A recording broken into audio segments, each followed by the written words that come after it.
Blood ran down the tip of Velik's spear, thick, dark, and foul. Monster blood. It beaded at the edge before falling in slow, heavy drops, splattering onto the carpet of damp autumn leaves already soaked in gore. Another corpse, another stain on the forest floor. In the middle of the carnage lay a hulking beast, its body all knotted muscle and bristling fur so coarse it could flay the skin off a classless child just by brushing against them. Jagged teeth protruded from its slack mouth, and its black claws scraped furrows in the earth as it dragged itself toward him, spine shattered, hatred intact. Even dying, it still tried to kill him. Monsters didn't fear death. They didn't retreat or surrender. Pain didn't matter. The only thing they knew was to kill. Velic didn't flinch. He had fought this type before. Bristle fur worgs, level 14, territorial, fast, and vicious. He knew their habits, their reach, the way their empty black eyes locked on you just before they lunged. He tracked this one through the undergrowth, struck when it exposed its neck, and finished it in silence. Now it twitched on the ground, still trying to take him with it. He stepped forward and thrust his spear downward. The blade punched through fur, hide, and muscle with a wet crunch, pinning the beast to the earth like a forgotten relic in a hunter's display. You have slain a bristle fur worg, level 14. You have been awarded 1 to karma. You have advanced to level 28. +2 physical, +1 mental, +2 free points. 4th one today. Why are there so many lately? It wasn't the first time the thought crossed his mind. Over the past 6 months, monster activity had spiked. More frequent attacks, higher average levels, and coordinated movements.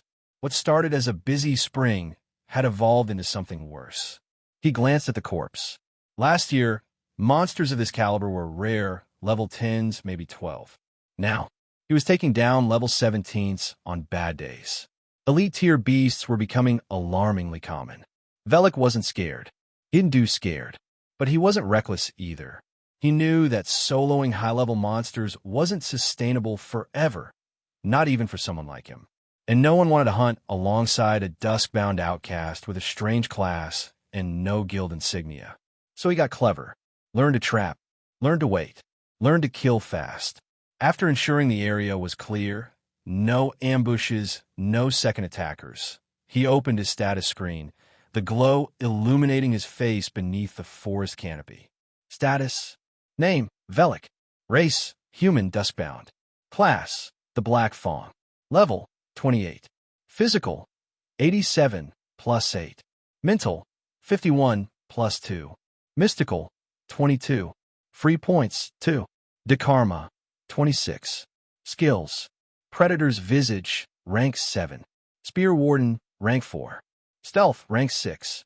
Gear: Bloodseeker, +5 pH. Hunter's Cowl, +2 me. Stalker's Boots, +3 pH. Without hesitation, he dropped both free points into physical. He'd dabbled in mystical before, but in practice, rarely useful. His class wasn't built for spell slinging.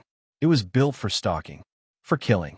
Predator's Visage enhanced his senses through a subtle, passive magic, enough to hear a heartbeat from 50 feet out, smell adrenaline from twice that. His gear barely needed mana input at all. Worgs rarely traveled alone. If one was here, the rest of the pack couldn't be far. Velik vanished into the underbrush. He followed the broken trail the beast had left. Crushed leaves, snapped branches, flecks of black blood. Not far ahead, less than 1,000 feet by his estimation, was a clearing. That's when he saw them. Humans. 2 men, bows drawn. They hadn't noticed him yet, but Velik didn't move. Didn't breathe. The older one moved with precision, gray-bearded, weather-worn, armored in well-used leather, and bearing the sharp, alert eyes of a predator. His gait was confident, sure-footed. A veteran. The younger one? A walking cologne ad. Golden hair, oiled and styled. A noble's son playing hunter. No doubt his sin had scared off half the local fauna. Velik watched from the shadows, invisible thanks to years of survival and stealth. A lesser man would have already been spotted. Not him. Then the older hunter spoke, low and sharp. 6 of them. Scouting. Looking for something. See how their heads keep turning? If we let them get closer, they'll catch your scent, or worse, see that gel in your hair. Velic snorted quietly. The older man continued. Circle wide. Blue sap fur, north side of the clearing. Wait for my signal. Prioritize the stragglers. We don't let any run. They were competent, or at least one of them was. That was rare. The apprentice moved clumsily but got into position, drawing a sleek, enchanted bow.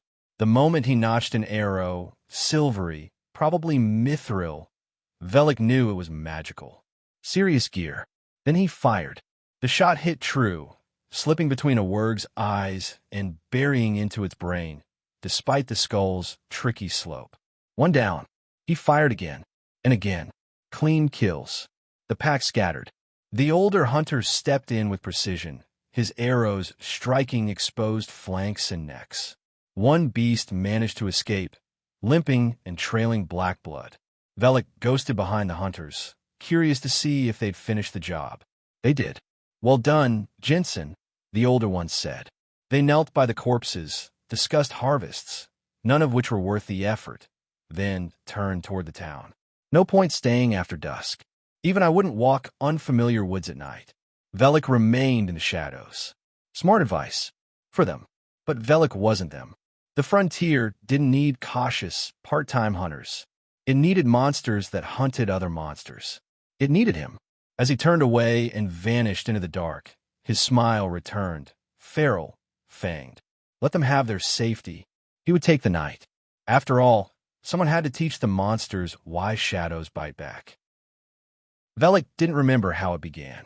He didn't want to. Whatever changed him that night, the thing that twisted his fate and isolated him from the world, was a wound that never healed. Since that day, few good things had happened. But two truths remained undeniable. The monster population began rising after that incident, and it gave Velic the ability to fight back. Now, with only the moon above and shadows as his allies, he moved like a phantom through the trees. Faster, quieter, sharper. The monsters were shifting for the night, some burrowing into their dens, others just crawling out. Velic's nightly patrol had begun. He started near Alnsberth, then swept through the deep woods until he reached Dry Perch, a jagged landscape of stone buttes and tangled canyons. Years ago, he'd camped there with his father, now belonged to monsters. Silk weavers spun webs high into the cliffs to catch birds, or anything foolish enough to pass below. Velic made it a point to clear them out twice a week. No matter how many he killed, new colonies returned like clockwork. 10 feet across and smarter than they had any right to be, they filled the buttes and trees with sticky death traps. Climbing to flush them out was time-consuming, but worth it. When he was finished, the trees were stripped clean of silk, and the spiders were nothing but twitching carcasses. He had a half-dozen other stops like it. Ravines, caves, groves, each with its own signature infestation. Whether they flew, slithered, dug, or pounced, it didn't matter. Velic hunted them all. By the time he finished, it was well past midnight. 20 miles north of Deshire now. He kept his distance from the town. The people there never forgave him. Thought he brought the monsters with him, cursed blood, or something like that.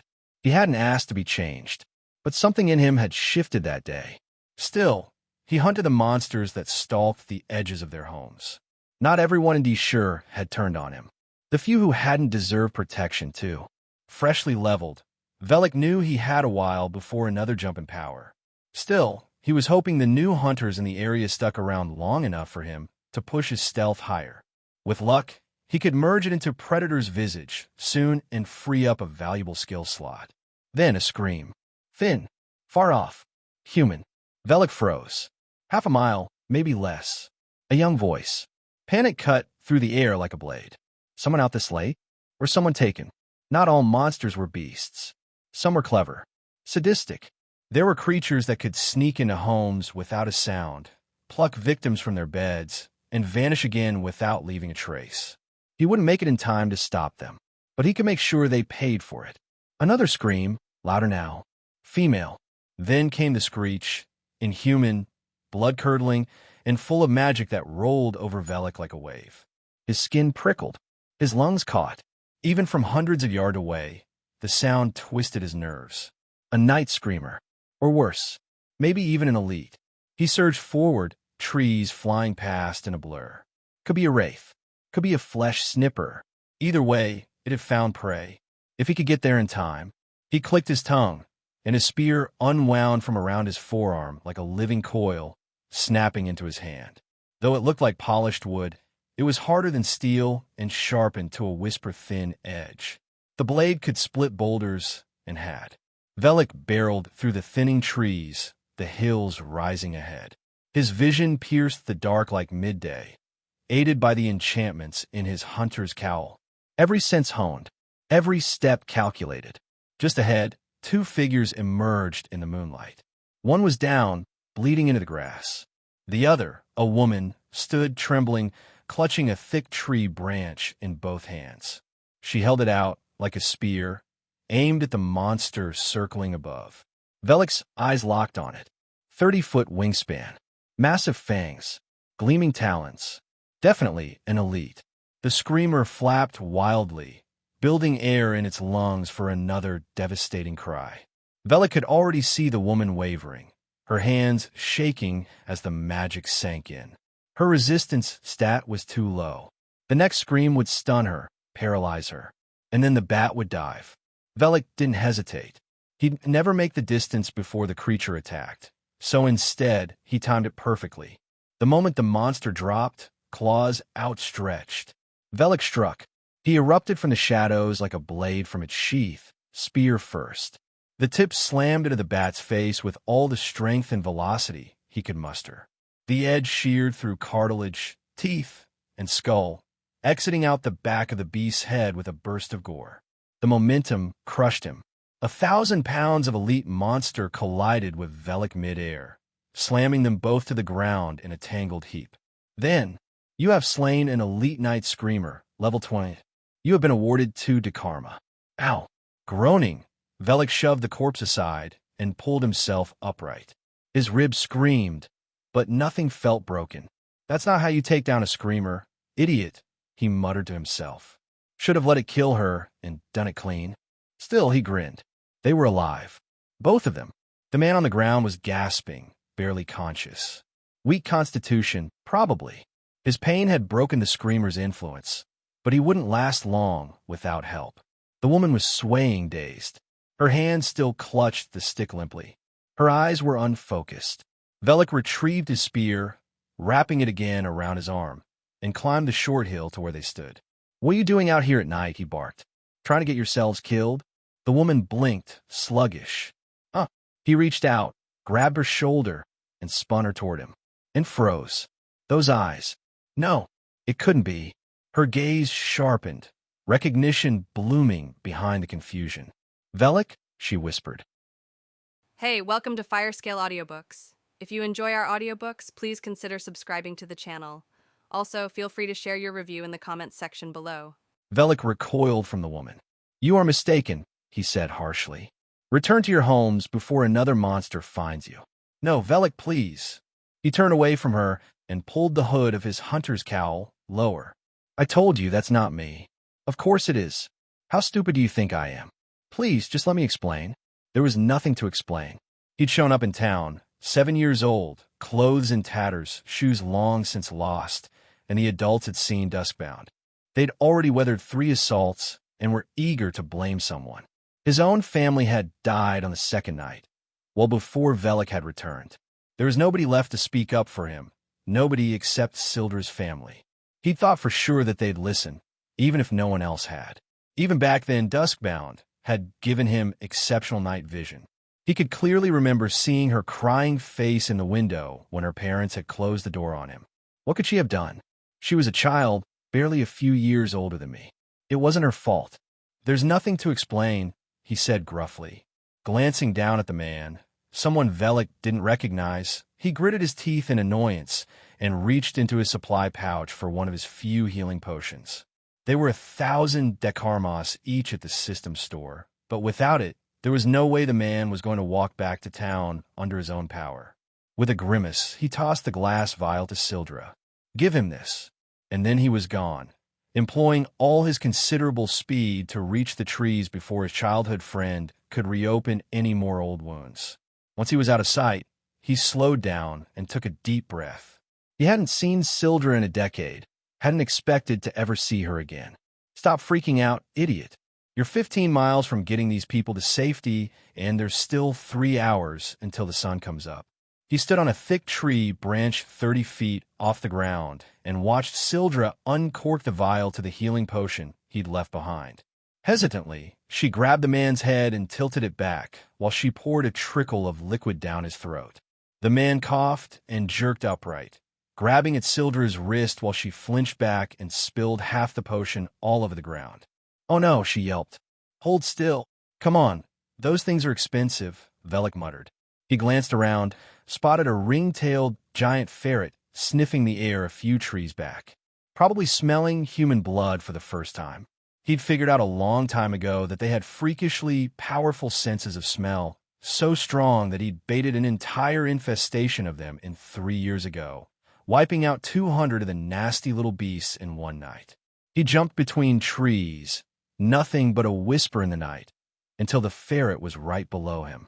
6 feet long. That's almost a record. His spear slithered down into his hand, tip poised, and he dropped out of the tree onto the monster, pinning it to the ground. It spasmed in pain and let out a squeal before dying. "You have slain a ring-tailed giant ferret, level 12. What was that?" the man yelled, making far more noise than necessary, and probably attracting the attention of something else that Velic would now need to kill. On the other hand, maybe I could just follow him around all night and ambush everything he draws in. That might be even more efficient than my normal route. The man eventually managed to regain his feet. After a bit of searching around, he picked up a sword from where it was hidden in the knee-high grass, then peered around. This has been significantly more dangerous than expected. An elite appearing like that. "I'm sorry I couldn't protect you, but we should turn back before our luck runs out." "But I didn't get enough moon silk blossoms," Sildra argued. Her eyes slid over to the corpse of the giant bat. Its face split open and the side of the hill stained black in the moonlight. "Maybe you're right. The Black Fang watches over us," the man said, almost reverently, causing Velic to pause in his tracks a few hundred feet away. "But it's best not to tempt fate. You're probably right. Maybe we'll get lucky and find a few on our way back. I wouldn't recommend going out of your way looking for them. I'm not at full strength, and even normal monsters are starting to become challenging to defeat. If we were to encounter even a small group in our condition, we'd be in trouble. We can't rely on the Black Fang's generosity all night." "Very well, but don't mention him when we get back to Deshur," Sildra cautioned her companion. "Why not? He's not well loved there, Gorm. But I don't want to talk about it." Gorm studied her for a moment in the dark, then nodded. "Very well. If it's a sensitive topic, we'll leave it alone. I think I'm ready to move now." Asterisk, asterisk, asterisk. In the morning light, the forest looked far more peaceful. The worst of the monsters had slunk back to their burrows and dens, and the half of the healing potion Gorm had gotten down had done its work. Velic was confident that Sildra's bodyguard could keep her safe without assistance now, and he needed a few hours of sleep for himself. He moved through the trees, not nearly as swiftly as he'd been going a few hours ago, but still far faster than anyone else in the area could have. Old, familiar trails guided him home, such as it was. Within an hour, Velic was standing on the bank of a small, clear stream, stripping down to clean himself and his clothes. The bloodstains weren't coming out, but that was nothing new. All of his clothes were monster blood black now and had been for years. The only exception was his sturdy system-crafted boots, enchanted with mending to keep them whole and clean. Everything else was dunked in the water and vigorously scrubbed, more to get the stink out than from any real hope of returning the outfit to its original color. After he was done, and still wearing his spear as a band that looped around his arm several times, Velic jumped into the stream himself. A quick dip was more than enough. Even with his high physical stat, the water was shockingly cold. Then he scurried back to his home. A low-ceilinged hole in the ground formed when a summer squall had partially ripped up a tree a few years ago.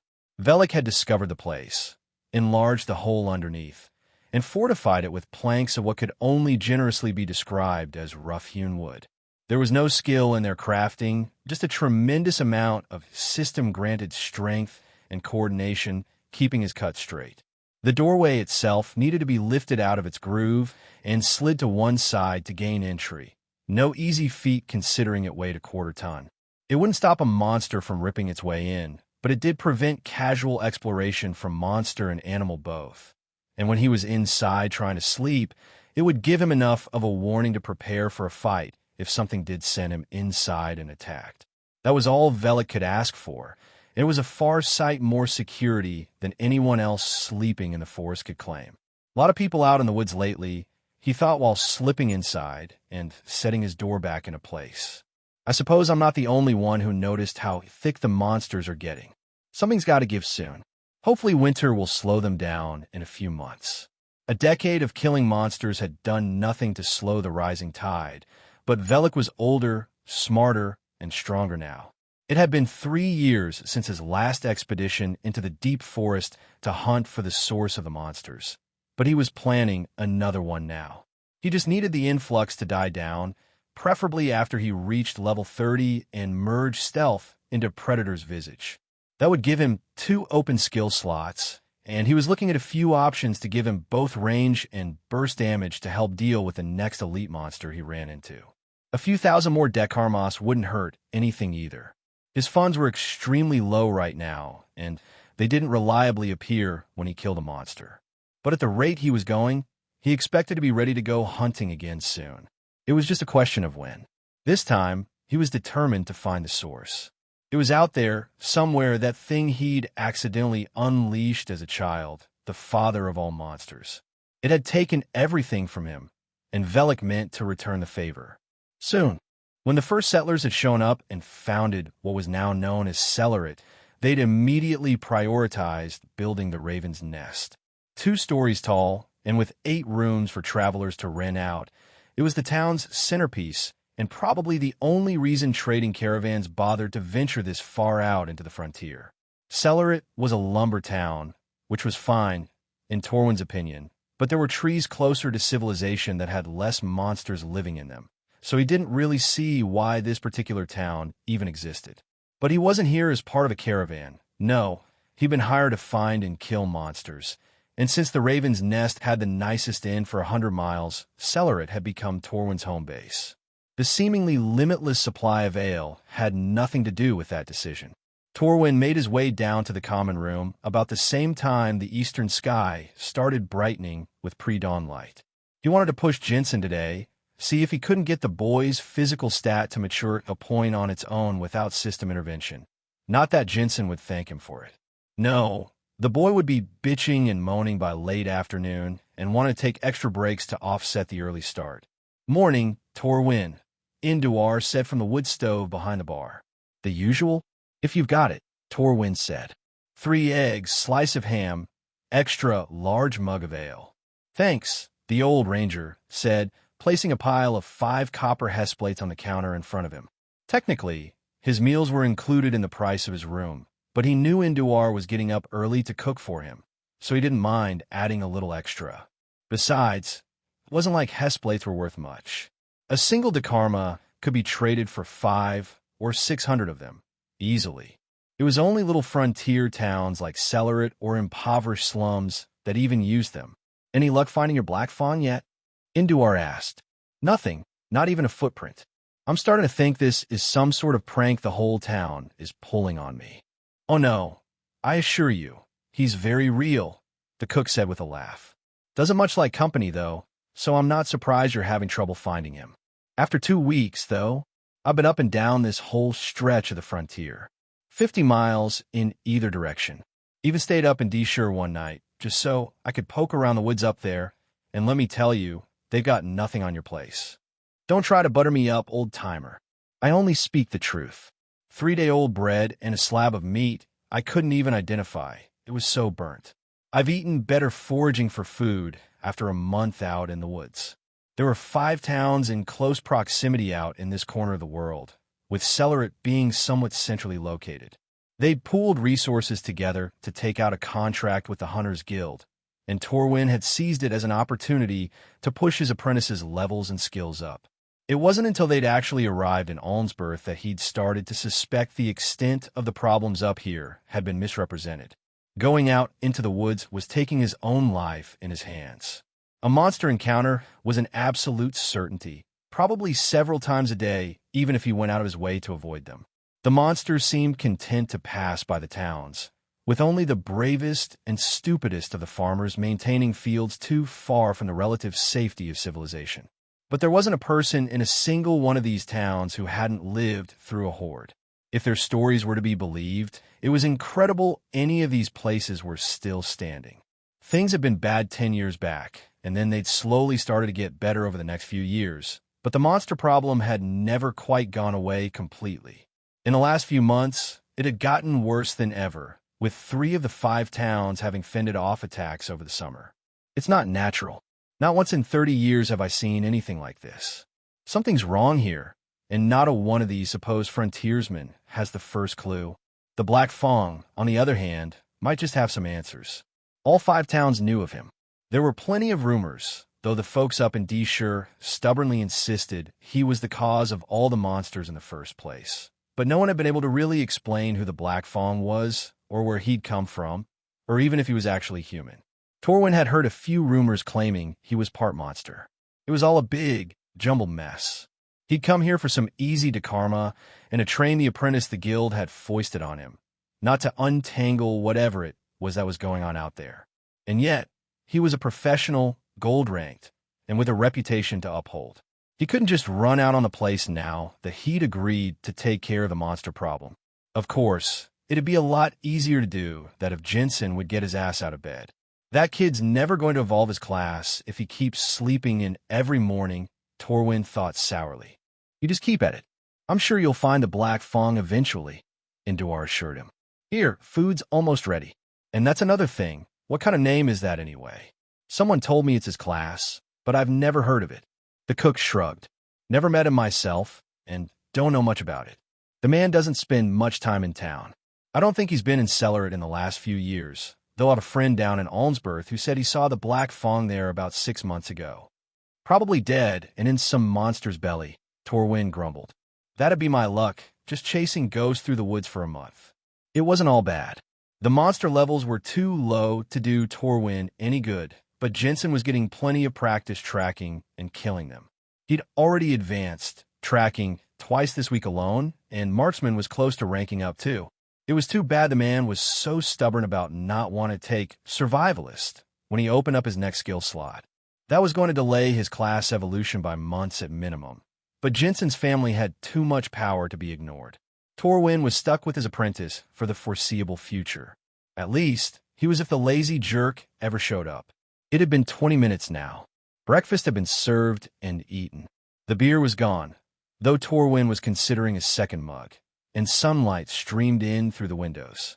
One more beer, then I go roll his ass out of bed so we can get started.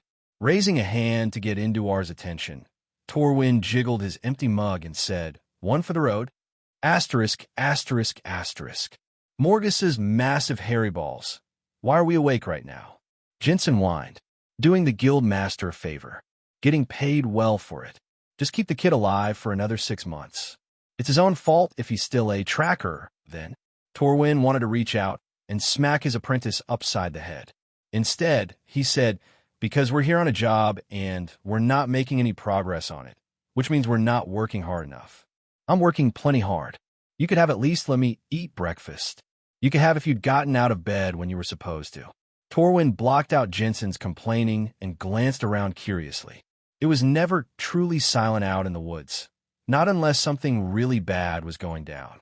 There were always bugs buzzing or chirping, birds singing, and countless rustles of small animals moving through the brush. It only got quiet when predators were nearby and everything went into hiding, and even then, it didn't get this quiet. "Jensen," Torwin said, interrupting his apprentice, "shut up." Not totally useless, the old hunter thought to himself. Jensen wasn't actually that bad at his class. He just lacked the dedication needed to be truly great.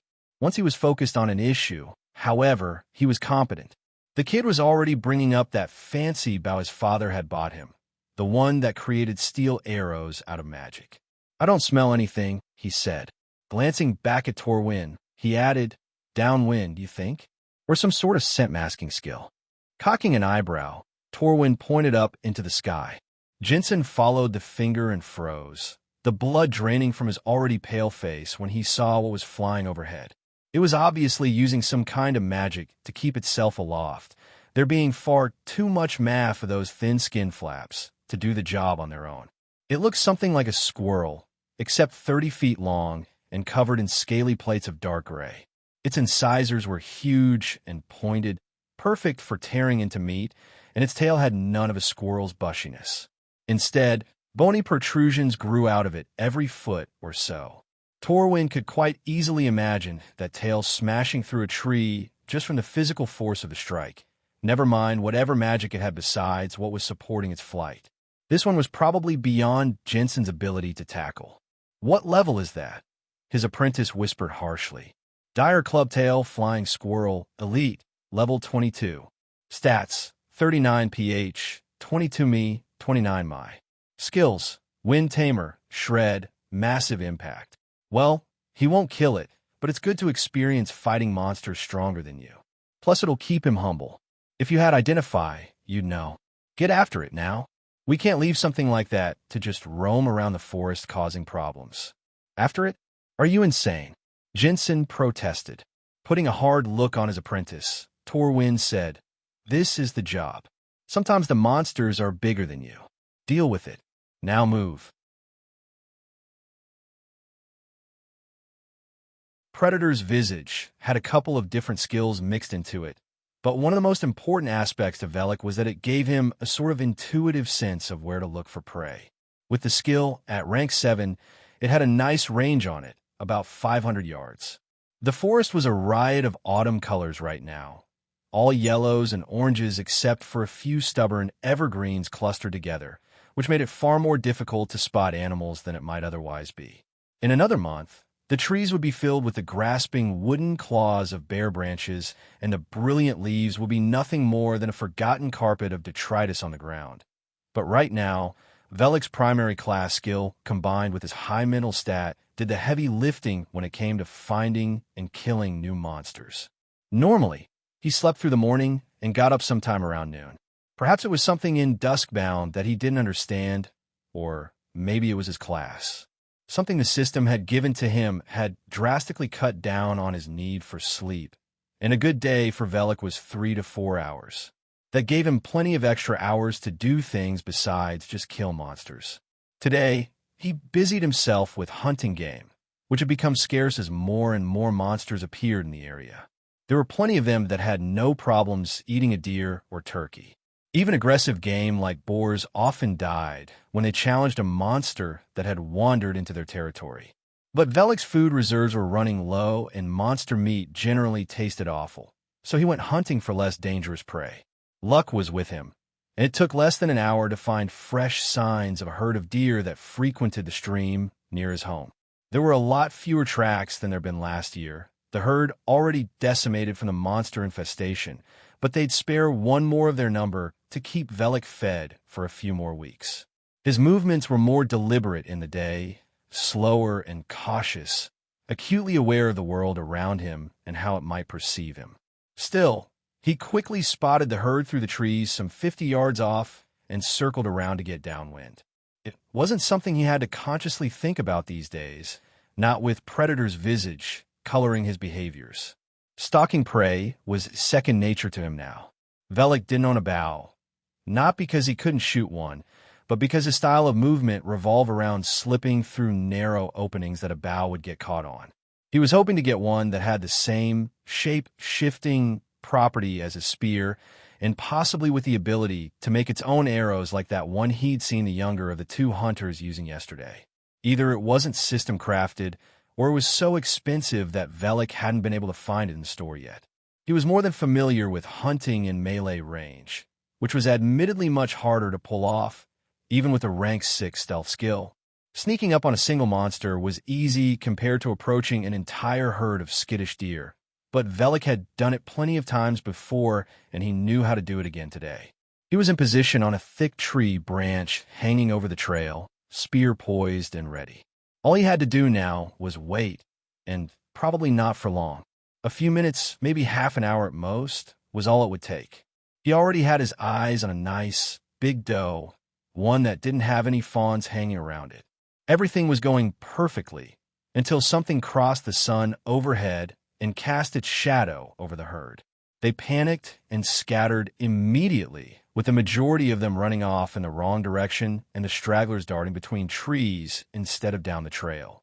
Not a single one of them passed under Velik's perch, meaning he'd wasted the last 2 hours of his life tracking down his next week's dinner and getting into position to take one. Maybe a bow would be worth it, just for hunting trips. It's not like I need to carry it for killing monsters. Those don't run away. Velik peered up through the branches to see what had scared off his dinner, only to freeze and pull on stealth for all it was worth. The monster was big, one of the biggest he'd ever seen, and definitely one of the strongest. Predator's visage had long since swallowed the identify skill he'd picked up years ago, and while it no longer functioned to give him hard numbers, it told him plenty. A little bit lower level than me. Significantly lower physical, despite its size, and probably geared more toward agility and speed than raw strength. High mental for a monster. I'm betting that's mostly perception and processing speed, and a lot of mystical. Is that all to keep it flying, or does it have some offense too? He studied the massive, scaled squirrel as it glided by on enormous skin flaps, sizing it up for exploitable weaknesses and trying to get a feel for what its magic did. The last thing he needed was to be right in its face, about to stab its eye out, only to have it breathe out shards of ice or stone on him. One thing he was certain about, though, it had to die. Asterisk, asterisk, asterisk. It's not subtle, is it? Jensen said. Not much tracking involved in this one. No, Torwin agreed. I hope you're thinking about what you're going to do once you catch up. I thought I might shoot to death. Think harder. It's got 4 levels on you, and it's an elite. You want to be a ranger. Here's your chance to prove you've got what it takes. If you didn't have 500,000 Dekarmos worth of system-crafted gear, your skills and level would be rising a lot faster. You rely too much on the toys and not enough on your brain, Jensen. TCH, his apprentice said.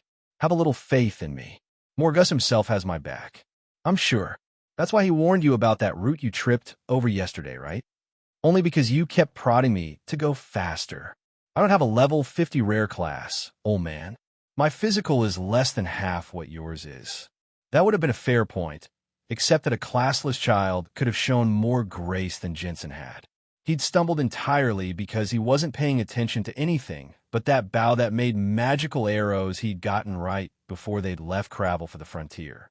You'd better milk it all it's worth, or we'll be chasing that elite till nightfall, he told Jensen. Damn thing is pulling away. What? No, we're just in a rough patch of the woods. Soon as the trees thin out, we'll catch up. They're not going to, and you should know that. We've been through here twice this week. Unless that elite swings to the south, the woods are only going to get worse. You're going to lose it in about 20 minutes, assuming it keeps flying at the same speed and we don't run into something else before then. You've got 10 minutes to bring it down before I go ahead and do it myself, Torwin told him. What? Jensen yelped. His eyes narrowed and he growled. Fine, if that's how you want to play it. Magic surged through Torwin's apprentice, and his speed suddenly tripled. He tore through the underbrush, snapping branches and ripping stubborn plants out by their roots. And there it is, Torwin thought to himself. You could have circled around to the south and shadowed it in parallel. You could have scaled a tree and fired a few shots at it to get its attention. If you were better at harnessing the potential of your stats, you could have just slipped through the thicker underbrush faster. But no, all problems are solved with money. You'll never turn tracker into ranger, and I'll never hear the end of your failure. Maybe it's time I start thinking about retirement, if this is what the new generation is like. Torwin sped up, easily pacing his gear-assisted apprentice's speed. It was easy to follow him. He'd left a trail a blind man could walk by bodily tearing through the foliage. Trailing closely behind, he followed Jensen as the young man ran the elite monster down. They lost sight of the monster frequently, especially with the canopy getting thicker, but it was always easy to spot whenever they caught a glimpse of the sky. Until, unexpectedly, it wasn't. It went to ground, Torwin said. Huh, maybe it found something to eat. Either way, lucky for you, huh? Maybe you can ambush it now. They hurried forward the last 1,000 feet or so, with Torwin hanging back to let Jensen take the lead. A bitter leaf hair distracted the old ranger for a second, just long enough to draw an arrow and release it, taking the beast through the throat and pinning it to a tree mid-jump. Then Jensen's strangled cry of mixed surprise and outrage pulled him back to the chase. Torwin asked, rushing to catch up. What in the world? He's stealing my kill. Jensen sputtered, outraged. He's magnificent, Torwin uttered, not even realizing he'd spoken out loud until Jensen turned a bitter glare on him. Oops, that'll bruise his pride. Velic wasn't expecting an audience, let alone the hunter pair from yesterday, but he'd already ambushed the elite. Too late now. Best I can do is end this quickly and disappear. A titanic flying squirrel was a new one, but nothing surprised him anymore. Practically every flavor of animal there was had a monstrous counterpart, and in the case of things like rodents and insects, they were almost always several times bigger. Weirdly, they were always the most aggressive breed of monsters, which had made them difficult for a younger Velic to deal with. Unchecked aggression was great against inexperienced and low-level hunters, but it didn't work against Velic. He knew he was a higher level with better stats. The only thing the monster had on him was the typical insanely high amount of physical resilience all elites shared and several 100 pounds of mass. Wind tore around the two of them, manipulated by the elite monster and threatening to steal Velic's balance with each billowing gust of dead leaves. The opening was there, a tempting target as the monster spread its paws wide and bared its chest. All Velic had to do was leap forward and thrust his spear into the monster's fur. But he knew he couldn't muster up the speed to complete the strike when fighting against a headwind so strong that it ripped branches out of the trees. So, he didn't fight directly against it. Instead, he let it speed him on his way as the monster's paws lashed out. Crackling lines of magic trailed behind it, tracing the path its nails cut through the gale. They were too slow to catch Velic, but only because he'd moved with the screaming wind instead of against it. Any other direction would have seen him wounded at best. His own spear flashed forward, scoring a hit against the monster and leaving a thin trail of black blood in the air as it swept away. The squirrel beast screeched, more enraged than in pain, and lunged forward. Its full weight slammed down where it tried to pounce on Velic, but he was already gone. Leaping high into the air, his spear whipped around like a living thing to lead his dive. Point first, it slammed down into the monster's back. Unlike most of the monsters Velic had killed lately, this one wasn't so easy to kill. Wind tore at Velic's arms, trying to pull him off course, and fur hard as steel resisted the tip at impact. Without his dusk-bound strength driving the blow, he couldn't get a clean strike in. Rather than puncturing a foot of muscle and possibly crippling the squirrel, his attack dug a deep furrow in the monster. Velic's feet barely touched fur before they were sliding sideways, but his balance was perfect. He slid off the monster, swinging his spear even as he tumbled through the air to keep it at bay, then twisted to land upright and facing his opponent. It wasted no time in pursuing him, but just like before, it couldn't catch him. This is taking too long. If it doesn't run out of magic soon, I'm never going to get a clean shot in. Normally, Velic would have danced around it, harrying it with precision strikes and bleeding it out, but now he wanted this thing dead so he could get away from the hunters. Without the boost granted by Duskbound, he wasn't going to be able to simply overpower it, which meant taking a risk. Before he could attack again, the younger of the two hunters decided to help. His bow came up, an arrow materialized out of nothing, and then he shot it into a wall of wind so strong that it was immediately ripped off target. Velic jerked out of the way, just in time to avoid being struck by the magical bolt, but he didn't have time to follow up on that. Spear Warden was an amalgamation of a few different skills related to controlling the battlefield, primarily Serpent Strike, Bleeding Thrust, Shepherd's Cane, and, of course, Spear Mastery. His style focused on executing lightning-fast attacks designed to limit a target's movement options while he drove them into a position of vulnerability, where he then left deep, weeping wounds. Blood loss indirectly killed many of the monsters Velic hunted. 2 more arrows came in from the apprentice hunter, both predictably missing their target. The older man said something to him, but Velik was too busy to pay attention to that. The arrows hadn't come close to hitting him this time, and that was all he cared about. He watched the squirrel move, studied the way it swayed with the breeze, and he grinned. "Got you, you ugly bastard." It was controlling the wind ripping around them, but it wasn't immune to its own magic. The only difference was that it could work with the wind, speeding up its movements or at least not slowing itself down. But that meant the monster itself served as a warning to help Velik compensate for the rapidly changing direction and speed. The arc of its swinging paw told him that he could take a long step to the right, that the wind would push him the last few inches he needed to get out of the way in one smooth movement instead of two stuttered ones. When it rose up in front of him, he knew to expect another billowing cloud of leaves that filled the air and blocked his vision, and he was already shifting out of the way to slash his spear at its leg.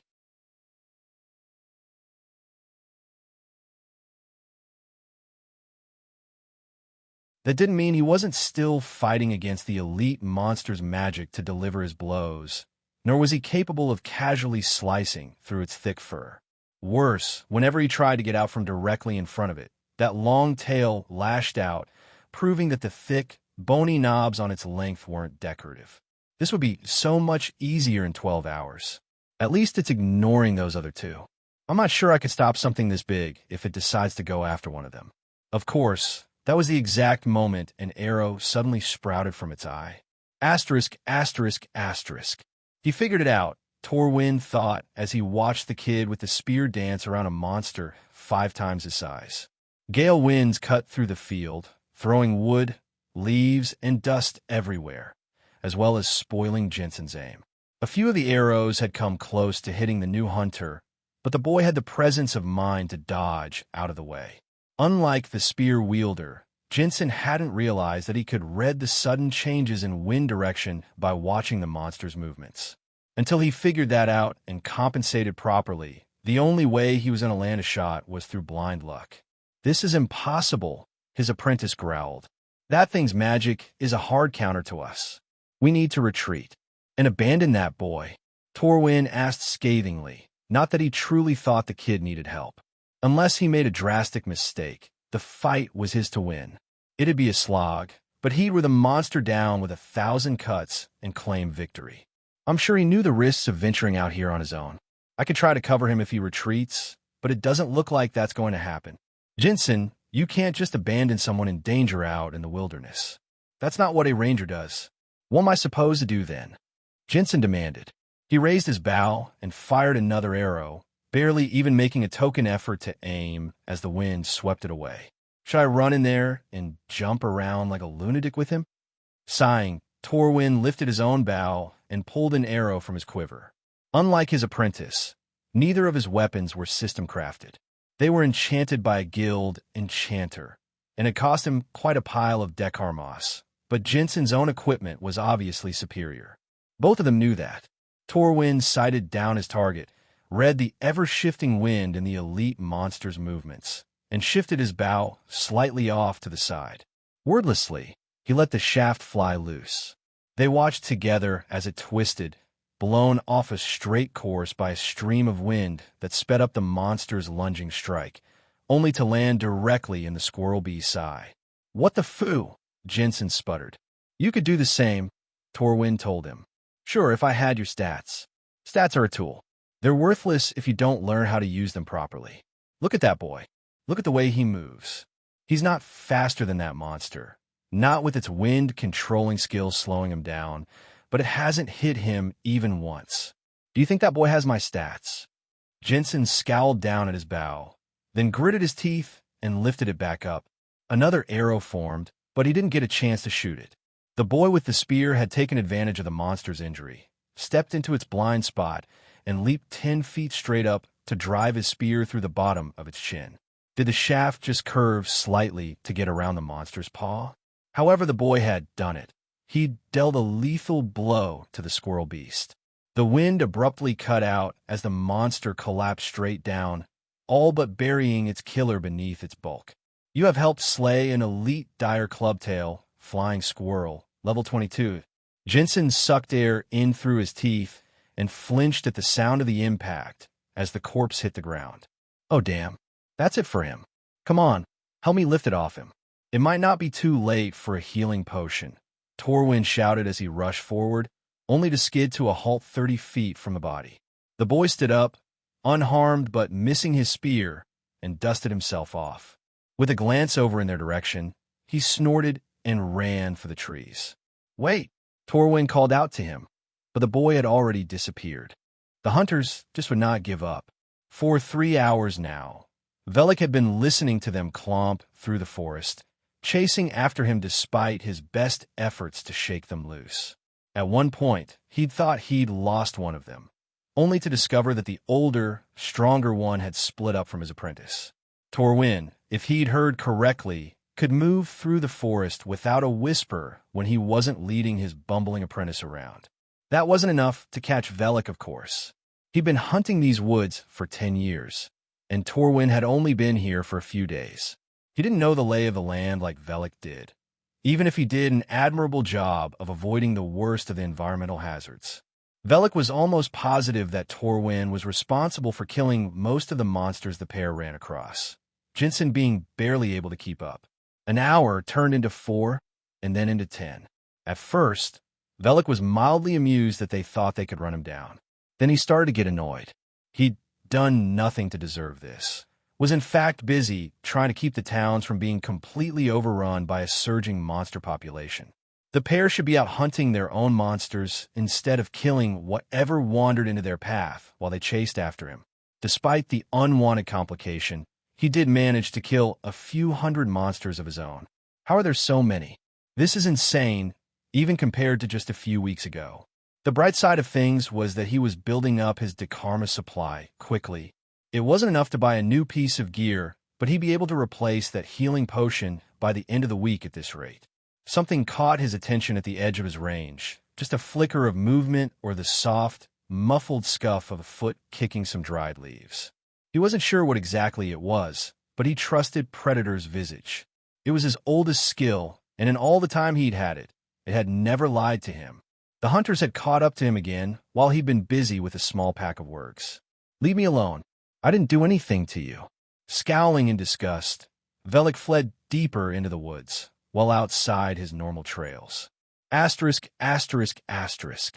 And he's gone again, Jensen said, throwing his hands up in the air. How does he keep doing that?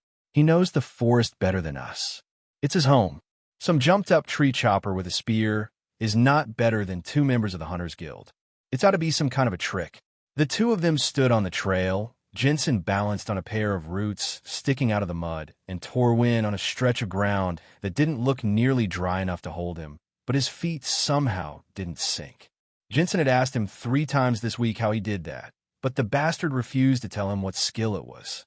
He just kept spouting crap like, your stats are your tools. You must learn to master them, or they'll become a crutch. It was infuriating. 4 months now, he'd been following this old man, supposedly a gold-ranked hunter, holder of a rare class, on the promise that he'd learn what he needed to know to evolve Tracker into Ranger. He'd have been better off staying at home with yet another of his father's private tutors, trying to teach him how to shoot a bow like he didn't already know. At least he'd have good food and a comfortable bed to sleep in. It's getting late, Torwin finally said. Brilliant deduction, you crackpot. Back to that, then? He asked, praying the answer was yes. A lumpy bed was better than no bed, and he'd learned when they'd first gotten here that this forest was a nightmare once the sun went down. You go, Torwin said. I'm not ready to let this go yet. Jensen shook his head. Whatever. If he dies out here, I can go home. Good luck tracking that devil down, sir. Thanks, Jensen. You did good keeping up today. I pushed you hard, but you never slowed down. Gotta get that class evolution somehow, Jensen said. And thank Morgus, this shirt is enchanted with endless vitality. Best 20,000 Dekarmas I ever spent. Keep working at it. I'm sure you'll get it soon. In the meantime, we'll get you up to level 20 and get that 3rd skill slot opened up, huh? Looking forward to it, Jensen said. That at least was true. I'll see you back at the inn. Torwin nodded, but he was already looking past Jensen out into the deep woods. You're insane, old man. This place would tear anyone apart. Good luck. Try not to get yourself killed chasing after that wild kid. Asterisk, asterisk, asterisk. Jensen was a good kid, but he was too lazy to really push himself to the edge. That was why he was having so much trouble ranking up his skills. Even if that hadn't been the case, even if his class had been legendary rarity instead of merely uncommon, it wouldn't have changed the facts. Torwin wasn't going at even a third the speed he could on his own, and as much as this whole mission's purpose was to help Jensen get stronger, they did still need to complete it. And I need to know who this boy is. He's way too young to be the Black Fang, but who else could even be out here? Something's off about him, either way. Identify came back completely blank, and there's no way his mental stat is that high. Maybe he's got some sort of shrouding item. With Jensen sent back to town, hopefully without any incidents, but the young tracker knew the dangers of the region now and had proven he could handle them. Torwin was free to finally stretch his legs. He didn't know these woods as well as the spear wielder, but he was level 51 with a rare class. This chase was as good as over. At least, that was what he thought at first. Things started predictably enough. He picked up the trail, a feat that was surprisingly difficult, proving once again that whoever the boy was, his woodcraft was phenomenal. Torwin was willing to put money on it that there was a skill involved, probably one at a high rank. Still, he was making progress. It was only a matter of time until he caught the guy. No matter how many streams the boy crossed over, or where he took to the trees and jumped from branch to branch, Torwin always found signs of his passage. Of course, it helped that the hunter he was chasing was still going out of his way to kill monsters. Those were much easier to locate, and they were plentiful enough to keep Torwin going the right direction. This kid is a damn ghost, though. He can't have had that class for more than a few years, 3 at most. There's no way he's older than 20. The mayor said this monster density is a new thing, so there's no way he's been out here hunting long enough to have really packed on the levels. How is he doing this? While he ran, Torwin thought up and discarded various ideas. Nothing seemed to fit, mostly because of the boy's age. If he'd been older, the obvious answer would have been that he was the Black Fang himself, but that was impossible. Besides, Torwin was well-versed in the capabilities of classes that focused on wilderness survival and hunting, and he was sure half the stories the locals told about their legendary protector were the byproducts of drunken bullshittery. Whoever, and whatever the Black Fang really was, he wasn't some kid who could barely grow enough facial hair to pretend to have a mustache. But he might be the Black Fang's own apprentice. Morgus knows he's a far sight better than mine, if that's the case. Maybe I could convince Mr. Fang to trade. Sure would be nice to have one that listens to direction and relies on himself instead of his dad's money. He was closing in on the kid. All signs pointed to that. The sun had just gone down, which Torwin expected to make things easier. He could see in the dark, but what were the chances that this kid had a similar skill? The loss of daylight would slow the spear wielder down, and then Torwin would find him. 3 hours later, he was forced to admit that he'd severely underestimated his prey. Not only had he not caught up with the kid, but he was forced to admit that he'd lost the trail completely. Not only that, but he was running low on arrows. He only used the best, but even those broke sometimes. The unrecoverable losses were adding up, and the few that were left rattled in his quiver with every step. Damn kid actually beat me. That's embarrassing, Torwin said, but there was a smile on his face. Maybe I'm getting too old for this game after all. He looked through the shadows one last time, but it was clear to see. He'd lost the trail. With a final salute to the darkness, he turned around and started the run back to the Raven's Nest. Asterisk, asterisk, asterisk. Velic grunted in satisfaction. His wide loop had circled around to the east, and right before him were clear signs that his annoyingly stubborn pursuer had finally gotten the message. Hopefully, he'd keep walking until he was back in Cellaret or whatever town he was calling home. He'd keep an eye out, just in case, but Velic was confident that he could finally get to work. Those monsters weren't going to kill themselves, and dodging the old hunter had taken up far too much of his effort tonight. Now that that was over, he could double back to where he'd seen those fresh blur hawk droppings 20 minutes ago. With a smile on his face, he raced through the dark. There were only 3 people on the streets of Beldrit when Velic reached the edge of town. He usually avoided this place, but his unwelcome guest the night before had disrupted his whole schedule. Between that and his failed hunt, he was basically out of food and in a foul mood. The only close options to resupply were Beldrit and Deshur, and there was no way he was setting foot in Deshur. The sun had just crested the horizon half an hour ago, leaving Velic feeling weak again. He was looking forward to the errand being done as quickly as possible and getting back to his home. It would only be a few more days to level 29 and maybe a week or two to level 30 if the monsters kept arriving in greater numbers with higher levels. Maybe I'll go straight north this time. Seems like there's a lot of movement coming from that direction. He slipped past one of the men on the street, a lumberjack by the look of him, though not one Velic recognized. The man sneered at him through his beard, a reaction Velic was more than used to and barely even thought about anymore. As long as the axe hanging from the jack's hip stayed sheathed, he could sneer at whatever he wanted. "You're not dead yet," the jack almost spat out. "That's a shame." Velic ignored him, having long since heard all the possible variations of this conversation. It was pointless to argue, only made things worse when he tried. A lot of people had decided he was the cause of all their problems, and that his death was the only thing that would stop the monsters from coming. For all Velic knew, they might be right. His path didn't take him past the other two people, thankfully. As inured as he'd grown to the treatment, he certainly didn't enjoy it. There was a reason he didn't go to any of the towns unless he had to anymore, though it had been years since anyone had gone so far as to actually attack him. He disabused them of that idea immediately and painfully. The ones who hated his guts were bad enough, but Velic understood how to deal with them. It was the other kind, the people who revered him, that creeped him out. He wasn't any sort of savior or hero. He just had a class well suited to hunting monsters out in the wilds, so he did. Unlike the people who thought he was some sort of fraud or con artist, he couldn't shut down adoration just by being intimidating. Oh, he was sure that beating someone with the shaft of his spear would work equally well, but felt wrong to turn a weapon on them when they weren't offering him any harm. So he did his best to ignore them while he was here and then disappeared back into the forest as soon as possible. Occasionally, someone tried to follow him, but once he was back in the trees, they had no chance. Although that hunter had come close. If he'd sent his apprentice off an hour or two earlier, Velic probably wouldn't have gotten away clean. It was unsettling to see someone else moving through the woods the same way he did, at least during daylight hours, and he had an uncomfortable suspicion that he'd be seeing the man again, probably sooner than he'd like. Beldrit's general store was actually one of the better ones for two very simple reasons. It was near the edge of town, and it opened early. If not for the fact that it was so close to Deshur, and thus constantly had people from that town there, it would have been Velic's preferred resupply stop.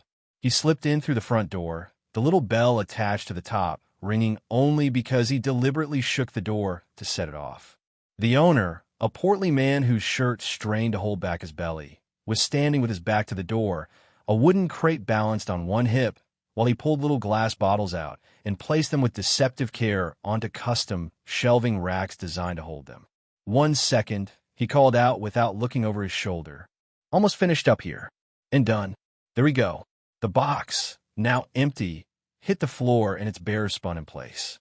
He froze for an almost imperceptible moment when he saw who was standing in his shop, but then unstuck and said, "Ah, my most famous customer. I haven't seen you in so long. What do you need today?" "Food," Velic told him. "Just food? Surely, you've got some Dekarmos to spend. I just got a whole stock of potions from an alchemy lab down south. Each one is guaranteed to be made by a level 30 or higher alchemist. I'd wager a fit young lad like you could really pull the maximum benefit out of each and everyone. Just food," Velic said firmly. "Stuff that'll last a while, and a bag of salt if you've got it." His supply wasn't completely out, but preserving meat took a lot of it, and he was already here anyway. It wasn't like salt itself would go bad if it took him more than a month or two to use it up. "Nothing else? Rope, perhaps, or a new wineskin. Maybe a nice tunic." "No, thank you. How about a brush for your current outfit? Something to clean the dirt and muck off it?" The shopkeeper pressed, giving Velic's pants a significant look. Unlike his self-cleaning boots, his left pant leg was caked in mud from ducking under a frenzied lunge from a word a few hours earlier. "Just food," Velic repeated again. The routine went on for another 5 minutes while the shopkeeper filled a sack with dried meat, a few apples, a wedge of cheese, and a bag of nuts. I've got some flatbread here. It'll go stale, but it'll still be edible. You want it? No, this will be fine, Velic said. How much? 2 vitroons for the lot. I've only got dekarmos. Of course you do, the shopkeeper said with a sigh. Look, Black Fang, we go through this every time. You come in here, spend a bit of money, and then try to pay with something way too big. And you don't want change. What am I supposed to do in this situation? A bag of metal coins clinked. Velic had tried just accepting them, but he found the sound annoying at best, and potentially deadly if it gave away his position at worst. Even just carrying them for the trip into town necessitated that the trip be directly to town, which he didn't like doing. On the other hand, I have been trying to get stealth to rank up. Maybe a handicap would help. I'll take change this time, he said, his mind made up. You will? Oh, well, all right then. Let me just step into the back and get out of the lockbox. Velic materialized a single dekarma, sometimes known as Sildra due to its resemblance to real silver. It was impossibly clean and almost glowed in the light, 2 qualities that couldn't be copied by counterfeiters. Even if they could manage it, it wouldn't matter, since dekarmos will be made to vanish or appear at will. The shopkeeper accepted it, and it disappeared to become part of a number on his status screen. I'll be right back, he said. Velic took his sack of food and glanced around the general store while he waited. Outside, Beldrit was starting to come to life. More people were on the streets, and there was even a wagon being pulled by what sounded like a pair of horses rolling on by. With any luck, Velic wouldn't have to deal with any of those people. The wagon came to a stop right in front of the general store. Damn, so much for that. Sometimes people, thinking him unarmed, got a little too bold for their own good. The shop didn't have a lot of open floor space, so if it came down to a fight, the place was liable to be trashed. Please let it be someone who doesn't hate me. The front door opened again, this time with the bell jingling loudly, and a tall man wearing clothes that were more patches and stitches than anything else stepped in. He blinked in surprise when he spotted Velic, but did nothing more than nod his head. I'll be right out, the shopkeeper called from the back room. The creak of a lid closing followed that declaration, and he appeared in the doorway. Ah, Fender, what can I do for you? Boss needs another 3 kegs, the big man said. Already? He's going through my entire winter stock, and the snow's not even here yet. Got some client who drinks like a fish. The shopkeeper snorted. I'm going to have to raise my rates. My money, Velic said, not wanting to spend any more time in Beldrit than he had to. Oh yes, I'm sorry. Here you are, the shopkeeper said. He handed close to 3 dozen small silver coins, each about 1/3 the size of a dekarma and lacking its mystical glow, to Velic, who pocketed them and hefted the food sack. Pleasure doing business with you. Have a good day, Mr. Black Fang, Fender said. Air. Yes. Thank you. Velic walked out the door and paused to look around. Behind him, he heard Fender say, Don't see him too often. What did he want? Just the usual. Food that'd keep for a while and a bag of salt. Couldn't upsell him on a single thing. What? Someone was able to resist your charms? No. Hey, watch it or I'll be increasing the price on that beer. Easy now, Fender said. I was just joking. A vestige of a smile crept onto Velic's face. This was a surprisingly good trip. Hey, you. What the fuck do you think you're doing here? A voice bellowed from a block away. The smile vanished. He glanced over and saw a familiar figure rushing toward him. I guess I spoke too soon. Velic didn't know the man's name, but that wasn't unusual. He looked vaguely familiar, tall, lean, and muscled, with dusty tan skin and thick black hair. He stank of horses and beer, which meant he was probably part of the group standing near a produce cart with a ragged old mare hooked up to it. That was the only horse on the street aside from the wagon parked right in front of the general store, and that horse smelled better than this man. You've got a lot of nerve showing your face here, the man snarled as he stomped down the street. This town's full of good, honest people, just trying to survive. They don't need your trouble coming down on their heads. I was just leaving, Velic said woodenly, and this is exactly why I don't like coming to the towns on the north end. You do that, but drop the bag. I don't know what you stole from poor Fergus, but you're not walking off with it. I paid for this. The man snorted. Not enough, considering what you owe all of us for what you did. Drop the bag and get out of here before I make you. Predator's visage worked on intuition more than raw numbers, so Velic didn't know exactly what level or class this guy was, but he knew he was in no danger. The guy was strong for a local farmer, but combat classes had a different feel to them, and he didn't have one. Velic wasn't in any sort of danger, and there was nothing stopping him from walking away. I don't have the time or the patience for this. The people who hated him wouldn't change their minds no matter what he did, so the only real risk was alienating the people who didn't think he was an evil monster-summoning scourge. He doubted any of them would blame him for not sticking around. So, Velic did the only sensible thing he could. He turned around and walked away. Either the man would sputter and bluster, or he'd try to do something. As long as he kept his hands to himself, Velic would be happy to leave him be. He'd long since learned to ignore the insults, and that beating on some random local accomplished nothing and caused more problems later. His reputation in D-Shur was all the proof that he needed. Hey, I told you to leave the bag. Velic ignored the man and kept walking, but he wasn't surprised to hear feet pounding against the ground behind him. A hand reached out to grab his shoulder, but the man's physical was either pathetically low or it all went toward increasing brute strength, because it was trivially easy to dodge his grab. Velic slipped to the side and angled his trailing foot to catch on his attacker's ankle, causing the man to cry out in surprise and a little pain as he went sprawling across the street.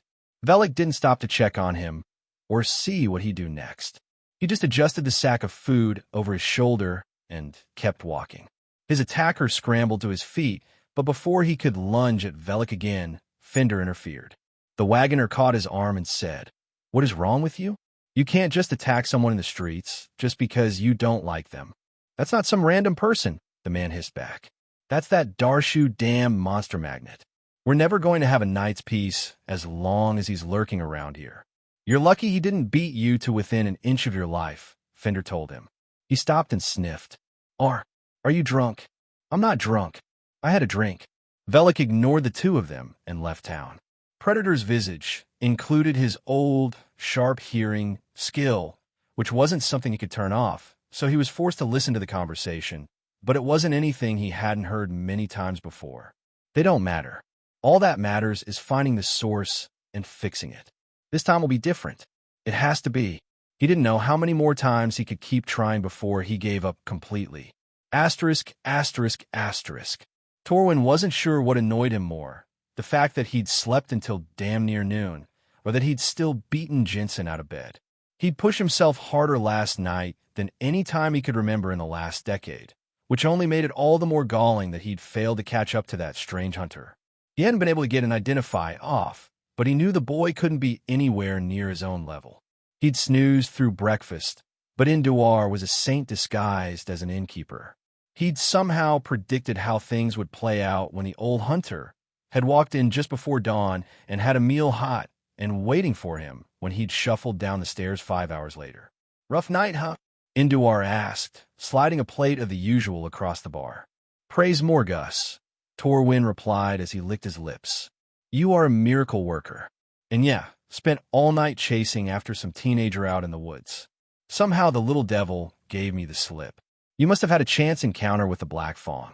"I just said he was a teenager," Torwin told him.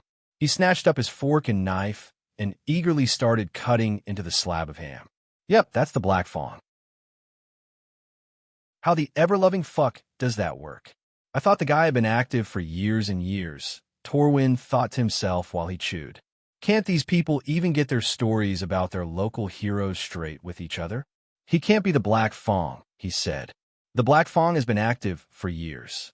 That kid can't have gone through maturation and unlocked his class more than a year or two ago." Induar nodded along. "True, if he'd gone through maturation." Torwin's fork froze halfway to his mouth. "No, a class orb? Seriously? How old was he?" "I couldn't rightfully tell you. It happened up near D-Shur. I guess he got it from some old dungeon ruins when he was a kid. The monsters started showing up in force the next day. You're telling me this guy's been running around since he was, 8 years old? 10, maybe? Just killing monsters out in the woods." "I don't believe it." The innkeeper shrugged. "I wasn't there. When I moved to cellar it back in 77, there were already stories about him.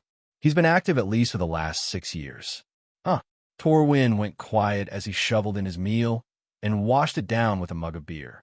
The odds of a little kid surviving a class orb are low enough already, but for him to then go off into the woods to live by himself and kill monsters on a daily basis must have gotten one hell of a class. Why is he living out in the woods, though? Torwin asked. He knew that the Black Fang got a mixed reception wherever he went, but the kid was keeping the frontier towns safe, or safer, at least. Usually townsfolk appreciated someone killing off monsters. It's never been quite clear to me what actually caused all the monsters to start showing up, you know? But those folks up in D sure have their mind made up. Far as they're concerned, the Black Fang is just trying and failing to clean up his own mess. That's ridiculous. A class orb has nothing to do with monsters. But then again, if he really did get it in an old dungeon, then he might have woken something else up when he was there. Induar finished for him. Right, that's the thinking. Seems easy enough to check.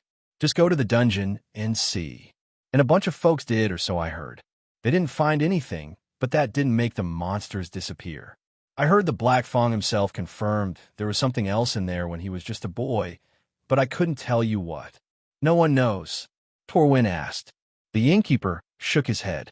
Nah, too many people thinking they know is the problem. Seems like every time I hear this story, it's something new.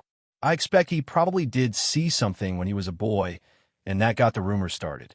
But then people started dying, and anyone who knew the truth back then isn't around now. Maybe I should go take a look at this old dungeon myself, Torwin said. If it is active again, that'd certainly explain the monsters. The job said they just started showing up in numbers about 2 months ago, so maybe something changed. I heard a group went there to check a week before they decided to post a job, and that they didn't find a thing, Induar told him. But then, they're not gold-ranked monster hunters, so might be you could find a few clues they missed. Their conversation was interrupted by a voice from the back room. Hey boss, I got the kegs from Fergus. You want me to leave any up here, or put them all down in the cellar? Excuse me, Induar said. I've got to go supervise this, or it'll be a giant mess to work around. The innkeeper disappeared into the back room, leaving Torwin to eat the rest of his meal. Definitely going to have to investigate this dungeon. There might not be anything there, and a trail that's been cold for years won't be easy to follow, but it's a possible lead. I'll need to get some supplies together, enough for 2 people for a week, at least. A map wouldn't hurt, if I can find one around. You'll never guess who I saw at Fergus's place, Fender said. Dang old Black Fang himself. Some drunk was trying to hassle him, but I stepped in there. Probably saved the idiot's life, attacking Black Fang like that. Torwin practically shot out of his chair. Wait, what? Where's this at? It took an hour or so to get used to having loose coins in his pocket, but it was easy enough to alter his gait to keep them from rattling against each other with every step. That did cause a few other problems with how he distributed his weight on the ground that Velic had to correct, but he was confident in his ability to get it all worked out, at least while he was walking around. Maintaining any sort of stealth in a fight was going to be a different matter, and that was a problem. While it was impossible for him to disappear completely against something that was actively trying to murder him, stealth helped Velic keep monsters off balance and vulnerable simply by making it more difficult for them to keep track of where he was. Most monsters he stalked and ambushed died in a single thrust, even the weaker elites, but against a pack or something that was legitimately strong like that massive flying squirrel, the coins were a liability. Admittedly, they wouldn't have made a difference in that particular fight. It was hard to avoid the notice of a creature that could feel everything around it through the very air it controlled. It hadn't used anything so mundane as its eyes or ears to keep track of Velik's position, but that didn't mean the next elite would have the same abilities. The fact that he'd encountered 2 elites in the span of 2 days was worrying. That had never happened before. It used to be months between sightings, and even with the way things had gone crazy over the last half a year, it still took a few weeks for another elite to appear. Something had obviously changed, but Velic had no idea what. His original plan, to reach level 30 and unlock a new skill slot, wasn't going to work. The way things were going, he didn't have a month or more. By the time he was ready, There'd be 2 or even 3 times as many monsters in the forest, enough that they'd form a horde and start attacking the towns again. The simple truth of the matter was that he wasn't killing them faster than they appeared anymore. A new skill isn't that important. I'll make do. With his decision made, Velic gathered his supplies, including the annoying pocket full of loose vitrunes, and started making his way north into the true wildlands. The lumberjacks and farmers thought they were at the edge of the civilized world, that they sweated and worked to push that edge just a little bit farther with every tree they cut down and every row they added to their fields. They thought they fended off the monsters that lurked out beyond the light of their lanterns and their torches. They didn't know what they were talking about. The forests around towns like Dishur and Cellaret were tame, practically idyllic. The monsters were weak, barely even above level 10 on a bad day, and Velic could travel for miles between encounters. Even now, as bad as things had gotten in the last few months, it was nothing compared to the deep wood. Nobody was out there, keeping the population down, pushing the monsters back. That was where they lived, where they fought and bled and killed, where they gained levels and power. There was a reason Velic had been planning to reach the next plateau before he risked another expedition. The back-to-back elites were too much to ignore. He had to do something now before this whole situation got completely out of hand. The problem was that he wasn't sure he was strong enough. I'll just have to gain more levels on the way. He shouldered his backpack, sealed off his tiny underground home, and started walking. Asterisk, asterisk, asterisk. A status window didn't display how close a person was to leveling up again, but everyone could feel it. Velic was close, closer than he'd expected to be, anyway. Killing 2 elites had really pushed him closer to his goal, the second one more than the first. Most enemies didn't feel like they did much of anything, probably because they were so weak, but that titanic squirrel had been a different story. 3 or 4 more elites like that would be enough, but hopefully they'd be easier to fight. With his remaining daylight hours, he charted a course straight north.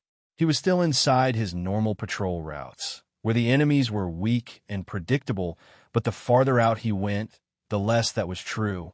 After killing a trio of level 17 mist toads, all of which were so overgrown and bloated that they could stare him in the eye, he decided to take it easy until it got dark enough for Duskbound to trigger.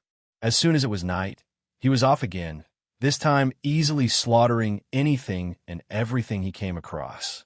Velic didn't let himself get distracted, though. He had a long way to go, and he needed to find a place to hole up during the daylight hours. The monsters were already up into the high teens and low 20s for levels, but he didn't encounter any elites. As long as they didn't come at him in packs, he was fine. If only it could be that easy, he thought to himself as he crouched on a tree branch 30 feet off the ground. 10 wargs, all of them over level 20, prowled through the brush, their noses to the ground as they hunted for his unfamiliar scent.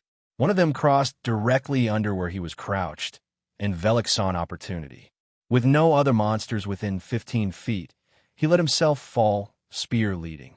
The warg died in a single strike, prompting a system notification to confirm the kill. The remaining 9 wargs noticed immediately, of course, and the closest 2 were already on their way in before Velic even ripped the spear free.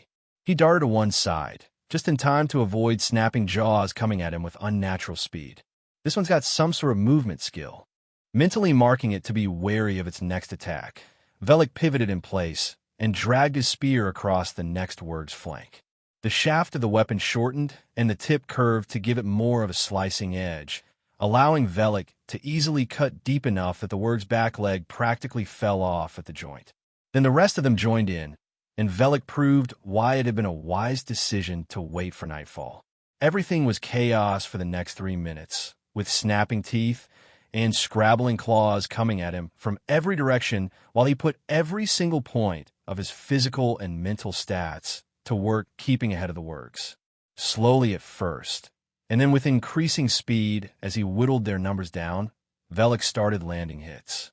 By the time the 4th warg was laying on the ground, its chest rapidly rising and falling as it wheezed out its last breaths, he was firmly in control of the fight. Soon after, the first of the wargs tried to slink off into the shadows, only to be pinned to a tree as Velic danced past two other monsters to run it through. No one gets away, he thought grimly. The remnants of the pack broke when he brought their numbers down to just 3. Things got trickier then. Only the closest Wurg failed to break away, having instead received a spear blade across the throat for its efforts. The last 2 went in opposite directions, and they were fast. Velic chased after the one without the injuries, if for no other reason than the other one was going to leave a blood trail for him to follow later. It barely took 2 minutes to run it down and behead the monster when it broke through the brush onto an open trail. He'd beaten it there by about 10 seconds and perfectly predicted where it would force its way through. You have slain Black Hallowed Wurg, level 23. One more. Now where are you? He wasn't worried. It wouldn't get far before he caught up with it. Unfortunately, the first Wurg's frantic flight had drawn some unwanted attention. For different monsters were closing in on Velic's position. 2 from the south, 1 just 100 feet away from the east that would get there first, and, unless he greatly missed his guess, some type of elite that had picked up the trail when he was still chasing the Wurg. It wasn't fast, but it was coming straight for them. The closest one burst out of the trees at a height of about 9 feet. Velic had just enough time to pin it as some sort of rabbit, only 50 times bigger than normal, with jagged bone spikes poking out of its fur and eyes like 2 puddles of blood.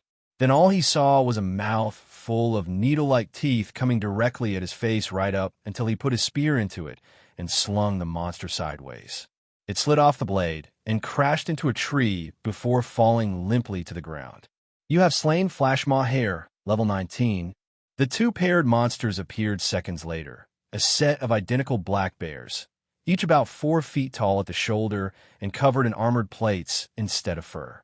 One of them charged in, all aggression and flashing claws, while the other circled through the brush to come at Velic from behind. His spear skipped off the bear's plating, barely drawing a scratch across its surface, but he wasn't worried. There were plenty of gaps to exploit, and a series of quick stabs proved that he could still draw blood from them. The problem was that these particular monsters were going to take too long to kill, and the elite he could feel approaching was almost on them. The cracking of trees, as they gave way, filled the air. One right next to the trail splintered, then pitched over to crash against its neighbor, revealing something that slunk in, close to the ground on 4 legs, and covered in shaggy brown and black fur. It had intelligent eyes and a mouth full of sharp teeth that it bared at all 3 of them. Is that a monster version of a wolverine? Predator's visage was screaming at him to be careful, that this monster was stronger than it looked, and the sudden fear in the 2 armored bears' behavior confirmed that belief. It studied all 3 of them for just a moment, then leaped at the closer of the 2 bears. Rising up on its back legs, it lashed out with both claws, easily tearing through metal and ripping the monster's face off. You have helped slay a steel pelt bear, level 22. Oh, shit. It did that quick. The monster turned to face Velic. Monsters killed each other all the time. They had to in order to level up, just like people. As far as Velic was aware, they didn't have classes, so they couldn't earn levels from doing other things like cooking or carpentry like those who possessed a crafting class could. One monster attacking another wasn't much of a surprise, especially when they were 2 completely different types. That meant that the only thing Velic really needed to do in order to bring this fight down to a one-on-one was to get out of the new monster's way and let it go through the bear all on its own. That he could do. It was a simple matter to leap straight up into the trees and let the 2 monsters fight. He'd take on the winner, not that he had any doubt which one that would be. At least, that was the plan. What actually ended up happening was that the moment his feet left the ground, the wolverine jumped on him. Velic got his spear up between them, but the spear failed to pierce the monster's fur. The only reason it didn't snap was its shape-shifting enchantment, which allowed for enough give that it bent instead. Velic was thrown backwards from the force of the impact, while the wolverine went slightly to the side. They landed at almost the exact same moment, mere inches apart. Snarling, it scrambled to its feet and raked its claws across Velic's leg. He flinched away and flung himself off the ground with one arm, but he wasn't fast enough to fully avoid being hit. His pants tore and blood splattered into the dirt, but the hooked claws failed to drag him in. He flipped back up to his feet, wincing as pain shot up his leg, but confident he could still fight. Fully focused on the wolverine, he didn't realize that the armored bear monster was right behind him now. It had charged forward in the last second, and Velik honestly wasn't sure if it was targeting him in particular or if he just had the bad luck to be closer. Either way, its jaw closed around his forearm and tried to drag him back to the ground. Velik didn't have 97 physical for nothing, though. The bear was strong, especially considering its size, but when he flexed his arm muscle, its teeth couldn't penetrate like the wolverine's claws had. A quick chop of his shortened spear on the bear's face was all it took to get it to release him, and just in time, too. Wolverines weren't noted for their calm, docile behavior, so it wasn't very surprising when it didn't stand still and wait. By the time Velik was free, it was already wading in to rip everything it could reach to shreds. Fortunately, this time it overcommit to the attack, and he was able to get out from between the two monsters. Another notification flashed across his vision, crediting him with an assist on the second steel pelt bear. Not that he felt he'd done much. If anything, the bear was helping him. He circled behind the wolverine while it savaged the bear's corpse, reshaped his spear's tip into what was basically a needle, then slammed it in with all the dusk-bound strength he could muster. The good news was that it slipped through the wolverine's fur and sunk into its muscle back. The bad news was that, if anything, it grew even more frenzied. Armored flesh flew in every direction as it tore the bear apart, perhaps mistakenly believing the other monster was the cause of its pain. Does it even feel pain, though? Velik pulled the spear back out and tried to line it up for a second strike, but Spear Warden failed him. He couldn't control the monster's movements because it didn't care about getting hit. Its fur was too tough for anything but a direct piercing strike to get through, and it was so enraged that lining up a clean shot was almost impossible. I might just have to run from this one. Maybe it'll stay here and eat its kills instead of chasing. That was a long shot. Monsters weren't known for ignoring people, especially not ones that were running, and Velik wasn't sure he was faster than this thing, even at night. He definitely didn't think he could face it during the day. Predator's visage was sure of that. If he could run, he would. If it chased him, he'd have to stand his ground and fight. Leaving the wolverine alive to see the next sunrise was a terrible idea. He darted down the trail, but a second later, the wolverine took off after him. Hissing and spitting the whole time, its waddling gait would have almost been funny if not for the fact that it was covered in gore from the tip of its snout to the end of its tail. It was also freakishly fast when it wanted to be, and Velik immediately abandoned the idea of running. Forget worrying about fighting it after dawn. I don't think I could actually get ahead of it. There was nothing for it but to stand his ground and fight. The trail wasn't big enough for him to use his spear to its full effect, but it didn't matter. The wolverine wasn't afraid to take a few hits to get to him anyway, so he shortened the shaft by 2 feet so that he could swing it without worrying about it getting caught in the trees. Then it caught up, and the fight was back on. Velik ducked when it leaped at his face. He skittered backwards when it tried to rip into his calves. He jumped 9 feet straight into the air and hooked an arm around a low-hanging branch when it lunged at his groin, only to immediately drop back down and skewer it with his needle-tipped spear.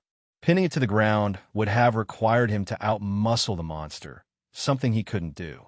It snarled and spit and thrashed its way free, ripping itself open in the process as he widened the blade of his spear slightly and gave it edges. By the time it managed to break free, blood was leaking freely from its belly and matting down its back fur. And it was still going strong, somehow. Is this thing actually moving faster now? This has to be some sort of skill. There's no way. Oh shit. The berserk wolverine hurled itself through the air, all 4 legs pointed in Velik's direction, and spread wide, as if it were planning to catch him no matter which way he dodged. There was only one way he could go, straight down. Dropping to his belly, he rolled as the wolverine soared past him. It rebounded off a tree, losing none of its momentum in the process, and leaving Velik scrambling to get back upright before it pounced on him like the world's most deranged house cat finding a mouse in the larder. He could already imagine those hooked claws slicing into his flesh again. The dead bear saved him. He never would have gotten out of the way on his own, But the wolverine slipped on a strand of entrails in its frenzied rush to reach Velik. It wasn't much of a slip. Four-legged animals generally had excellent balance no matter how low their stats were, but it gave Velik that fraction of a second he needed to regain his feet and get his spear up. The next 15 minutes of his life were among the worst he could remember. There'd been hard fights in the past, especially when he was still a kid, wielding nothing but a slightly crooked tree branch with an end he'd sharpened using a pocket knife he'd stolen before he'd been kicked out of town. But this was something else. The wolverine was almost impossible to even hurt, and it didn't seem to care when it did take a hit. It just kept coming no matter what. Considering its relatively small stature, Velik would have expected it to bleed out by now. Morgus knew he was feeling dizzy enough from his own blood loss, and he'd only taken a half-dozen hits compared to the 50 or more the wolverine was suffering from. Its whole body was a matted black mess of monster blood-soaked fur. It kept going full tilt right up until the end, when it died mid-air while flinging its whole body at Velik's face. He saw the instant the life went out of its eyes, with its face still locked into a snarl and its body coming straight at him. He dropped to a knee and let the wolverine's body fly over his head. You have slain a Glone Wolverine, level 26. Spear Warden has advanced to rank 5. Velik's very first action was to reach into his waist pack for a healing potion. Thankfully, System Glass was near indestructible, and the vial was intact. He tilted it back and swallowed the whole thing in one go, then sighed in relief as it went to work. And it wasn't even an elite. He thought as he eyed the system notification. Why was it so damn strong? Maybe I was right to think I wasn't ready for this yet. This is only the first day, and I don't want to say it nearly killed me, but it came a lot closer than anything else has in years. 2 monsters like that could do it, especially during the day. But all the reasons he'd had for venturing into the deep wood were still valid. He needed to figure out what had caused the sudden spike in monsters, and that wasn't going to happen if he just stuck to his normal stretch of forest and killed monsters as they appeared. With an unhappy sigh, he started walking farther north. He had a word to hunt down, and several more hours of darkness before he needed to find a place to sleep. Stealth has advanced to rank 7. Guess the coins did the trick after all. Or maybe it was just what I was up against. Velik no longer tried to kill every monster he could find. There were too many for that, and they were doing a fine job of attacking each other. Joining him would completely stall out his progress, so he'd opted to put his skills to use and threaded a way through instead. It didn't always work, but he'd avoided more fights than not. By his reckoning, he was about 50 miles northwest of Deshur, well into the deep wood where even normal animals were strong enough to threaten someone with a combat class. The monsters were all in the mid-20s level bracket, with some of the standouts reaching low 30s. Thankfully, he'd managed to avoid the one elite he'd spotted, that being some sort of massive 50-foot-long snake that had to be at least 10 levels higher than him. It was a sobering reminder of his own weakness. Killing monsters 15 levels below him was easy. Punching up even 5 levels was not. He could do it, especially if there was only one monster, but they were fights, not clean ambushes like he was used to. Predator's visage gave him a bonus to damage when he struck from hiding, and he'd underestimated how important that was against opponents with high enough physical to stop his normal attacks from piercing their skin. The silver lining was that he'd seen absolutely nothing like that wolverine from the first night in the last 2 days. Even enemies up to level 35 were easier to kill than that thing, as long as they were alone. Velik hadn't risked pressing his luck with any pack monsters. It hadn't been like this a few years ago when he'd tried to explore the deep wood. Everything back then had been at least 10 levels lower, and it had taken half the time to get this far. Now, he wasn't even sure he was going to get as far as he'd gone before, let alone see anything new. He'd brought enough food for a week, maybe 10 days if he rationed things, and then he'd be foraging to survive. Considering how dense the monster population was here, that was probably a losing proposition. The way he saw it, he really only had 2 options. He could stay in the deep wood and hunt monsters closer to his own level to increase his strength, or he could retreat back to the frontier where he could cull the population to keep the towns safe. The problem with the first idea was that it left the towns unprotected.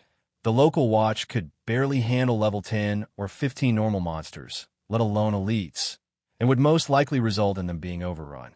But his backup idea was nothing more than a stall for time, where I could just find the source, destroy it, and solve this problem once and for all. Stealth might be enough to get him there, if the monsters didn't get any stronger. But he didn't have an answer after that. He had only a vague idea of what the source even was, and no clue if he could actually destroy it. Figuring that out was half the point of this expedition. Finding it in the first place was the other half. He knew he could find it if he just got close enough, but the untamed wilderness was huge beyond imagining. The best Velic could do was keep following the now years-old trail from the dungeon and hope he was searching in the right direction. That would have to be enough for as long as he could keep going. Asterisk, asterisk, asterisk. Is this the right place? Jensen asked. All these towns looked the exact same. They stood on the road, a quarter-mile south of town and surrounded by fields. The houses were all built in typical frontier style, with a lot of wood, narrow windows, and rough stone paths. They had sharply pitched roofs covered in wooden shingles, unfinished floors with a number of gaps in them that let the chill of the earth up into the rooms, and doors made of wooden planks nailed together instead of being one solid piece. Torwin honestly couldn't tell if his apprentice couldn't spot the little differences or if he was just whining. Either way, it was a bad sign. Jensen, he said with a heavy sigh, some days I can't tell if you're serious about all of this or just wasting everybody's time. What? Of course I want my class evolution. Oh, I believe you want it. I just can't tell if you want enough to put in the work that comes with it. I'm here, aren't I? I've been going out killing dozens of monsters every day, haven't I? What more do you want from me? You do it, but it's always begrudgingly, Torwin explained. It seems like you want the prestige of a rare class without the actual job itself. Sometimes I wonder if this is just something your father pushed you into. Jensen snorted. My father wanted me to take a merchant class. He was quite cross with my decision to take Tracker. Why'd you take it then? I loved exploring the manor ground when I was a kid, he said. I'd find little corners tucked away in the gardens, or behind the stables, places where no one else went, where no one else could find me. I always wanted to go out into the rest of the world and find bigger versions of those places. Torwin listened intently. He'd never gotten much from his student on his history, and had relied on a lot of rumors and hearsay to try to fill in the gaps. That sounds like you should be aiming for something like Explorer or Traveler, then. Ranger has a lot of elements of protecting others in it.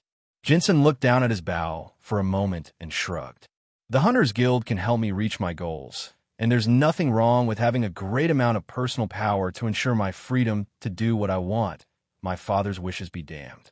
It sounded like Ranger was a compromise to Jensen, a balance between what he wanted to do and the prestige of a rare class and a high rank with an esteemed guild. It would reflect well on the Alderworth house to have a powerful scion. It would give Jensen himself a measure of authority to ensure he was more than a pawn to his family's political maneuverings. Still, I don't think he'll ever get the class evolution. His heart's not in it. He doesn't want to be a ranger. He just wants the power to be free. Even it's tempered by the fact that he's kind of lazy. I don't think he'll ever make it to a high level in any class, let alone achieve a rare evolution. For all that, Torwin finally felt like he understood his student a bit better, and the truth was that he should have pushed for this talk a long time ago. He'd been tiptoeing around it because he was wary of the politics surrounding Jensen's appointment as his apprentice, but that wasn't doing the boy any favors. All right, it's time for some hard truths then, Torwin decided. He was done handling this sham of an apprenticeship with kid gloves. I don't think Ranger is the right class evolution for you, but if you're determined to shoot for it, then some things are going to have to change. You show me you're serious about this, and I'll give you everything I've got to help get you there. Deal. What kind of things? Jensen asked warily. Oh, kid, that was the wrong answer. You're supposed to want it so bad that the costs don't matter. Maybe your father was right about something like trader or caravan master fitting you better. Actually, now that I think about it, that would be the perfect compromise class if it was an uncommon rarity. Despite his reservations, Torwin buelled ahead. Your discipline is lacking. No more sleeping in every day. You need to learn to cook your own food and to make do with what you can forage. All that gear is helping you kill monsters, but it's doing all the heavy lifting. You need to either find stronger monsters to kill to offset it, or you need to take it off. My gear, Jensen repeated. Wouldn't it be dangerous to fight without it? Ranger is a dangerous job, Torwin said simply. He glanced at the town again. Come on, we could talk while we walk. I have a lot of questions for the people of D-Shur, and I suspect getting answers isn't going to be easy. About this supposed Black Fang guy, Jensen asked. What's left to learn? We heard the stories back in Cellaret, and we've seen him fight in action. I want to know how he got his class. Hell, I want to know what his class is. I couldn't get an identify off on him when we saw him, and he gave me the slip when I tried to chase him down. Why do they even call him Black Fang? Nobody seems to know. And you think all the answers are here, Jensen said, looking doubtfully at the town. I do. Jensen's mouth firmed into a line, and he nodded. All right then. You're the master. Where do we start? Attaboy. Maybe there's hope for you yet. 5 nights into his expedition into the deep wood, Velic decided it was time to turn back. He'd passed by the old dungeon without setting foot into it 3 days ago, killed so many monsters that he was sure he'd reach level 29 before the sun rose again, and accomplished precisely nothing of his real goal beyond exploring a few more square miles of the deep wood. More levels, he decided. Even if he couldn't find the source, he could still go on a killing spree, thinning out the thousands and thousands of monsters here, and maybe gain more than just 1 level. It was dangerous, but that was nothing new. Besides, it was refreshing to fight enemies that he couldn't effortlessly cut down for a change. It forced him to come up with new tactics instead of relying on his stagnating skills. Predator's Visage gained another rank on the 4th day, and Stealth did the same 6 hours later when he accidentally wandered into the hunting territory of something too big to properly fit between trees, but more than strong enough to push its way through anyway. Velic hadn't seen much of it beyond that it was bipedal and had arms thicker around than his chest. It was brown and green and hunted by smell, which made hiding from it a non-starter. His Dekarma counter also rolled over to 3,000 before he decided to turn back. Surprisingly, level 30 seemed to be some sort of threshold. The system almost always awarded him a Dekarma for each kill, and sometimes 2. Once, when he killed a level 34 stone skewer boar, he got 3. What he didn't get was the skill merger he was hoping for. Stealth was getting stronger, but it wasn't folding into Predator's Visage, and he thought he knew why. He was using it to avoid fights instead of the hunt. That idea was part of what motivated him to give up on pushing deeper into the wilderness. The low food reserves certainly also contributed to that as well. Truthfully, Velic wouldn't have even pushed things this far if not for the fact that he knew those 2 hunters were hanging around, killing monsters near the towns. For the first time in years, he felt like he could step away without a horde overwhelming a town and killing everyone, and he was determined to take advantage of that while he could. There was no telling how long the hunters would hang around before they got whatever it was they wanted and left. So, he made himself a secure place to sleep in during the day where the monsters didn't get up past level 25 or so, where he could pick off targets as long as he was cautious about it. At night, when Duskbound activated, he went farther north and started tearing through the monsters there instead. Level 29 came on the 6th day, and with it another 4 points of physical and 1 of mental. His skills still refused to merge, but he could feel he was getting closer. He spent the night roaming the deep wood, killing various monsters as long as they didn't live and travel in large groups, and even got an elite owl that almost managed to pick him out of a tree when it swooped down on him from behind. The thing didn't have the physical to stand up to his spear, though, and once its ambush failed, he quickly grounded it with a stab through its shoulder, then finished it off easily. The system awarded him 5 Dekarmas for the kill, a new personal record for Velic. Things were going well. So well, in fact, that Velic was starting to get a bit paranoid. Something had to go wrong, and the longer it took to happen, the bigger he expected it to be. It wasn't a rational fear, but he couldn't dismiss it. He was in the deep wood. Disaster was to be expected. It was just a matter of seeing it coming from far enough away to survive. Asterisk, asterisk, asterisk. I do not know what I'm looking at, he admitted to himself on the afternoon of his 9th day. The food he'd brought with him was almost completely gone, and he'd taken to supplementing what little remained with forage berries, tubers, and once a regular non-monstrous pheasant he took down by throwing his spear, shaped like a javelin, and skewering it mid-flight. That he'd cooked in a fire he'd lit in a hole in the ground to block the light. The smell alone had been enough to draw no less than 6 different monsters in over the course of an hour, and he was quick to abandon the temporary camp as soon as he'd finished eating. Now, he was staring an open field, or rather a hole in the deep wood made from fire that had presumably burned out of control and cleared out an acre of trees. The strange thing was that there were no signs of fire damage on the edge of the field, meaning it hadn't happened this season, but the ground was completely black and barren. At casual glance, this fire had just burned itself out in the last few days, but nothing supported that idea beyond the field itself. He was hesitant to step out past the trees, just in case whatever had done this was still lurking around. But the truth was that this was the first unusual thing he'd found. It might just be a clue as to where to find the source. For all Velic knew, it might very well be the source. He doubted it, but he couldn't just walk away without investigating. The ground was charred and crunched under his feet, despite his stealth trying to muffle the sound. Velic took a few steps in and crouched low, his spear in his hands and his eyes darting around. It was barely an hour past dusk, with a fresh moon risen overhead. Nothing was going to sneak up on him, not even another of those owls. When no monster appeared to challenge him, he took a few more cautious steps forward.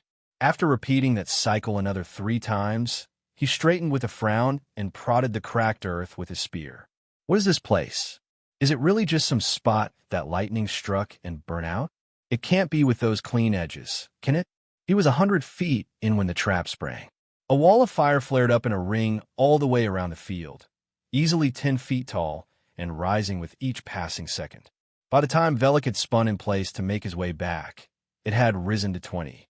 There was no way he was getting through without getting burned, but he was prepared to accept the punishment and use a healing potion if that was what it took to escape the trap. Except the fire was getting thicker. It started as a wall, perhaps a foot across, but he could see it rolling forward to 2 feet, then 3. By the time he reached the flames, it was 30 feet high, and he guessed at least 10 feet wide. More than that, the heat rolling off it was so intense that he couldn't even get close. Passing through that wall was likely to kill him before he even reached the edge, and even if it didn't, a healing potion was not going to fix injuries that bad. The monsters would get him before the next dawn. He needed a different option. Velic backpedaled, then spun on his heel when a loud crack split the air. There in the very center of the field, the ground had split open, and something red and black was climbing out of it. Its torso looked like it was made of black glass with fire swirling around behind it, and its limbs were charred earth with brilliant red veins cutting through the dirt. It pulled itself upright to an impressive 12 feet in height, vaguely humanoid in that it had a trunk, 2 legs, and 2 arms, but that was where the similarity ended. Its limbs didn't seem to have any joints, being more like tentacles than anything else. It had no head, though Velic got the brief impression of a wickedly laughing face in its chest fire before the visage disappeared. Fully clear of the fissure, the monster took a single step forward. The ground closed up behind it, leaving Velic in an arena of scorched earth, surrounded by a wall of incinerating flames, and facing a monster twice his height made of earth and scorched fury. Predator's visage screamed in the back of his head that he was overmatched, that he had no chance at winning this fight. To make matters worse, the system gave him a new notification, one he'd never seen personally, but which he was very much aware existed. Everyone knew about this message, even if only the most powerful monster hunters ever encountered it. You have entered the domain of a champion elite, Balzareth the living inferno.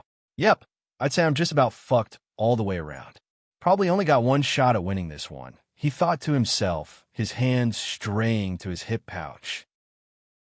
Some hunters had a sort of psychological block, where they were afraid to use a powerful and irreplicable potion because there might be a better opportunity to use it later. Velic could understand that, up to a point. He certainly wasn't going to use his trump card on the first tough fight he found himself in. That having been said, it was a champion elite. If ever there was a time to pull out all the stops, this was that time. There were 3 potions in the pouch. 2 were for healing, rated to restore life-threatening injuries immediately and patch him up to the point where he could function over the next few minutes. The 3rd was something else.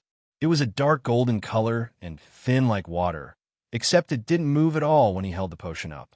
It wasn't until he flicked the cork off with his thumb and tilted it back that the liquid all rushed out at once, like it had taken until just that exact moment to become unstuck in time.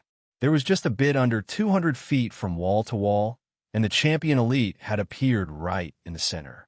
That left maybe 70 or 80 feet between him and Balzareth, a trivial amount of space that he was sure either of them could cross in less than a second.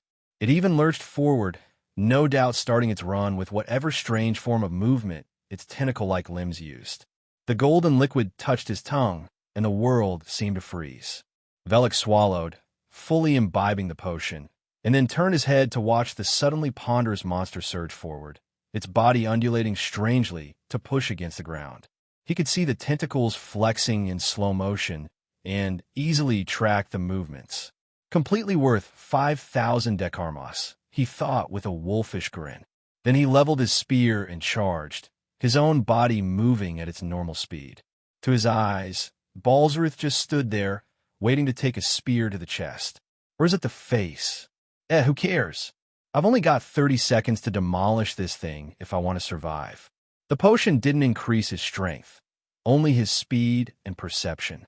Fortunately, Velic had spent the last week figuring out how to punch through the armored fur and skin of all sorts of monsters, and while he hadn't encountered one made of living dirt and fire before, he was confident he could crack its shell, too.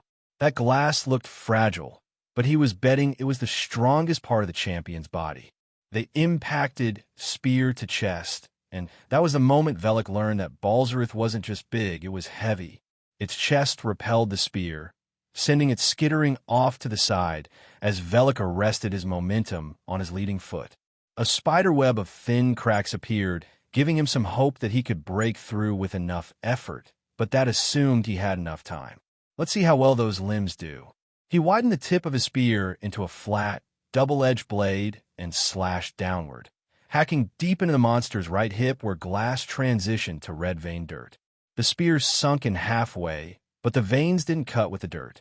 Instead, they stretched until they were pulled taut, or until there were just too many for him to push through. Either way, he failed to cut them, which meant that dismembering Balzareth probably wasn't on the table. That didn't mean he hadn't hurt the monster, and he was quick to spin his spear around to cut more mass off from the leg. There might not be muscle, but it was obviously performing a similar role. If Balzareth couldn't support its own weight once Velic finished carving up its legs, it would be easy to finish the monster off even after the potion ran out. Just to be safe, though, I should probably take out the arms, too. Don't want it pulling any tricks on me. He raced around the champion elite, circling it over and over as his spear flashed through the air. Hundreds of pounds of blackened dirt fell from the monster's body, and without that filler material reinforcing it, the network of red, stringy veins couldn't keep it upright.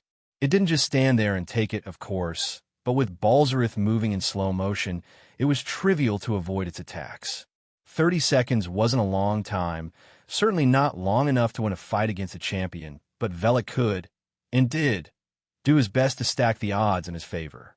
He crippled the monster, then resumed hammering on its glass chest. He wasn't sure exactly what would happen to the fire inside, but he was betting it wouldn't be good for Balzareth when spilled out. Then the world snapped back to normal, sending a wave of vertigo through Velic. Worse, the monster's movements were no longer laughably slow. Even wounded, its arm lashed out like a whip, catching Velic across the chest and picking him up off his feet. He landed 15 feet away, shook off the accompanying dizziness, and rushed back in. Now that he was moving in real time again, he could see something he hadn't really noticed before. Balzareth was healing. Scorched earth climbed up its leg, packing itself in between the red veins and building on what was left between them. It wasn't an instantaneous process, but it did put some pressure on Velic to end the fight before the monster got back up to full strength. Doesn't seem to feel pain. Can't permanently destroy a limb or cut through the veins. I manage to slow it down, but I need to break that glass. Hopefully that ends the fight, otherwise I'm screwed. He slipped under its lashing tentacle arm and dragged his spear across the glass core, chipping it slightly at impact, but otherwise doing nothing but scratching the surface. The good news was that, unlike the limbs that were pulling in new earth to replace what he'd carved out, the torso didn't seem to be healing itself. But he was worried about just how little damage his attacks were doing. The only openings he could see were where the 4 limbs attached to the center, but those were just seams that were flooded with that red, squishy vein substance. He'd already proven he couldn't cut through them individually or in bulk, so that didn't seem like a viable point of attack. He backed off when Balzareth started kicking at him, apparently having given up the idea of regaining its feet. Its limbs were spindly, barely more than a vein net with almost no mass held inside it, but the monster was still fast enough to make those whip-thin attacks draw blood if Velic wasn't careful. He kept his distance, deflecting the flailing tentacles with his spear while he tried to figure out what to do.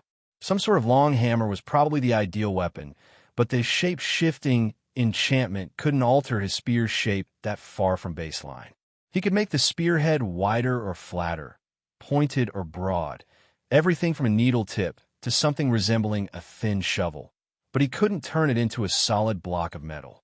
Again and again, his eyes were drawn back to the seam. It was less than a quarter-inch wide and completely filled with gummy red veins. They were elastic, and he could pull on them, but he couldn't cut through them. He'd proven that with every strike against its tentacle limbs. If I can't cut, but I can push them aside, could a long enough and thin enough spearhead slip between them? It was worth a shot. He shaped his spear to have a 2-foot tip that tapered down to a point, then selected Balzareth's left arm as his test target. It was in the worst shape and also the easiest to access. That didn't mean there were no problems, as all 4 limbs could easily attack him at once, regardless of where they were anchored to the core, but Velic was at the height of his strength and agility.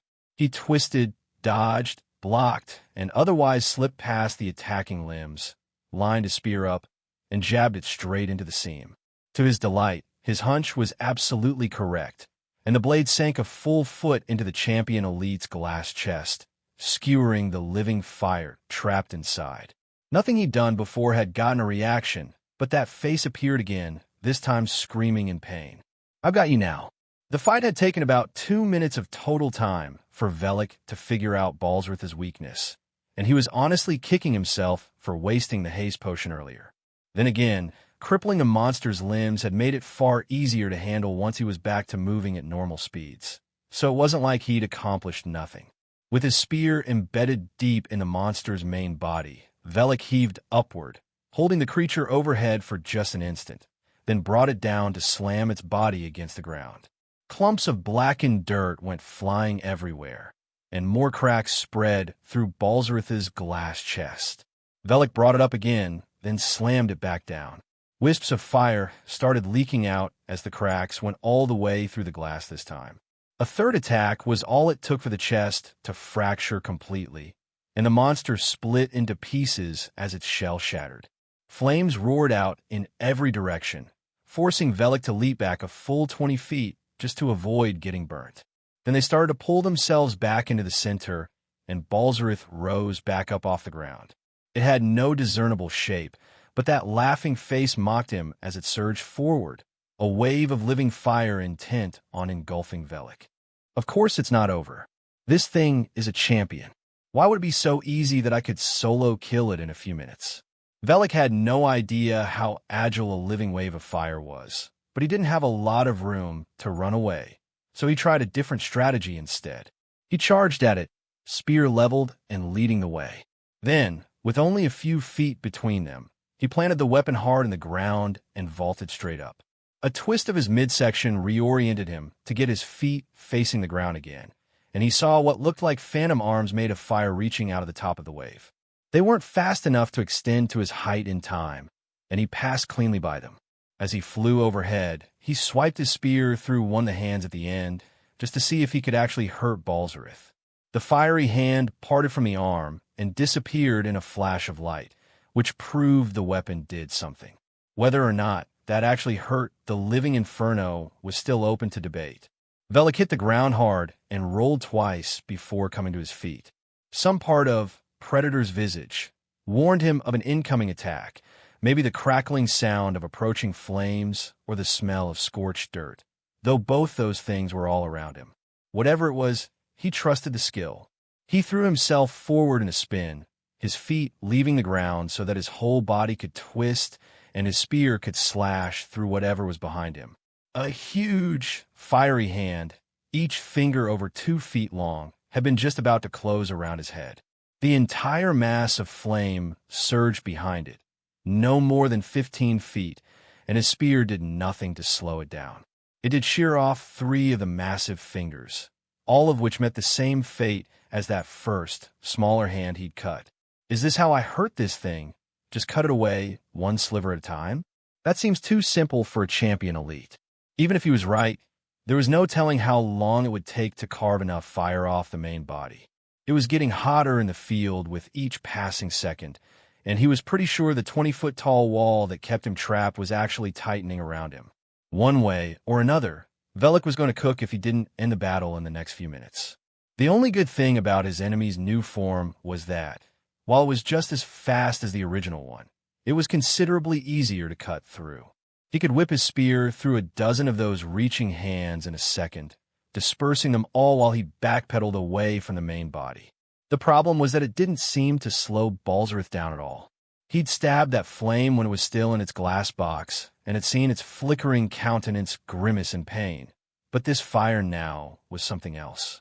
That probably means there's a central core I need to find inside the inferno, maybe linked to those strands of red tissue. Wait, where are those now? Are they hidden in the fire? Someone with a low mental stat would have lacked the capability to discern that kind of detail in the inferno, but now that Velik had thought to look for them, it was easy enough to pick them out. They were deep in the fire, well past the reach of his spear, but now they were packed into a sphere that looked like nothing so much as a ball of raw muscle fiber. He hadn't been able to cut through them before. Now, it might not be any different. If those were protecting the monster's core, and he didn't see any good reason to assume they weren't, he was in trouble. Okay, just think it through. You know how to get maximum penetrating power out of strike, and you know that these things can be bypassed with a thin enough tip. How you set yourself up to win? It was hard to think while he frantically avoided flailing whips of flame that grew hands as they lashed at him. In a foot race, he thought he probably had the advantage of speed, but in an arena only 200 feet wide, it was more about how well he could dodge. And an opponent that didn't need to do things like turn around to face him had an advantage when it came to this game. Balzareth didn't seem to be getting tired, either. Or, if it was, Velik had no way to tell. Maybe the flames were a bit smaller from all the limbs he'd lopped off. Maybe not. Either way, he wasn't going to win by just defending. He was going to have to brave the heat and land a definitive strike on a champion's core. Well, no time like the present. Amateurs thought the heaviest hits came from above when gravity and weight could help them. That was a strategy for people with a low physical stat. Gravity had nothing on Velik's muscles. He could drive his spear harder and faster on his own than with a helping hand from physics. So that was what he did. First, he needed an opening. There was no way he could cut through a dozen feet of living fire to strike at Balzareth's core directly, but he could give himself enough of an opening to maybe not completely walk into the flames. His spear came up overhead, then he turned it sideways and brought it down like a fan, the blade as wide and flat as he could make it. Wind rushed between the spear and the fire like a titan's breath, beating it back temporarily. Velik lunged forward off his right foot, the spear already reforming its head into its long, needle-thin configuration. 3 steps was all it took before he was surrounded by flames. Anything that wasn't magical or thick leather started smoldering, and already he could feel the intense heat working to scorch his flesh through his high physical. 2 more steps brought him directly into the fire, and his world turned to pain. Velik ignored it, planted himself, and heaved the spear forward with both hands. His arms reached their maximum extension, and he launched the weapon, its tip only 8 inches away when the shaft left his hands. It penetrated the red fibers, all the way down to the stubby crossguard Velic had placed at the base of the blade, and the core and spear both were flung away. Velic hadn't expected the core to actually move. Much like when he'd stabbed into the glass chest during the first portion of their fight, he'd thought to meet resistance. But he supposed it was just floating in the air now, suspended in a formless mass of living fire. Regardless of an only vaguely understood why of the situation, the simple fact of the matter was that the instant Velic's spear hit the core, they both went flying away from him. And with the amount of strength he'd put into that stab, the spear carried the red, fibrous blob a good 50 feet before it tumbled to the ground. More important was that the instant the core was ripped out of the fire, it all went out. Even the rings circling the field seemed to flicker and dim, perhaps because Balzareth was truly injured for the first time. Velic didn't have any answers, and he was too hurt to care. It was just a relief that he was no longer actively on fire. He watched the core warily as he approached to reclaim his spear. He hadn't struck it at enough of an angle to pin it to the ground, nor was the spearhead long enough to reach through the other side. Right now, it looked like a red ball of muscle on the end of the stick just lying in the dirt, gross, but ultimately harmless. Velic knew better than to relax. He hadn't received a kill notification, which meant no matter how he might have hurt the monster, it wasn't dead. Living monsters were a threat, always. That was why he grabbed the spear by the very back end of the shaft and held it at arm's length while he studied his foe. Liquid fire dribbled out from between the muscle fibers and splattered against the ground with a soft hiss, where it remained burning despite having nothing to consume. I bet some water mage would have eaten you alive. Being melee was a bad matchup, but this still feels too easy. It's supposed to take whole groups to kill a champion. He whipped his spear straight down, sliding the mass off the end to smack hard into the dirt. It impacted with a heavy thud, then sat there, quivering gently as it wept more fire. Frowning, Velic stabbed down again, and again, each strike puncturing something unseen. Was it really just a trick of finding an almost invisible core amidst the living flames? I suppose getting a shot at it was difficult. An arrow would have burned up before it ever reached the core, even if the archer could spot it. Another minute of brutalizing the fleshy orb finally yielded the notification Velic was hoping for, along with a few unexpected ones. You have slain Balzareth the Living Inferno, Champion Elite, level 35. You have taken a champion seed from its former owner, Chalin. Champion seed's current reserves, 0/175. Chalin, Velic gasped. The memory of his childhood friend's quirky smile flashed through his mind. Velic hadn't seen him since the day he'd become duskbound. You're still alive? Deeshire locals were pretty much the same as everyone else living in a frontier town. A mix of friendly and mistrusting, willing to hear a stranger out, but not necessarily to go out of their way to help. It was about what Torwin expected, which was why he was so surprised to find out the entire town had such a sore spot when it came to its own history. Specifically, they didn't much like talking about the Black Fang.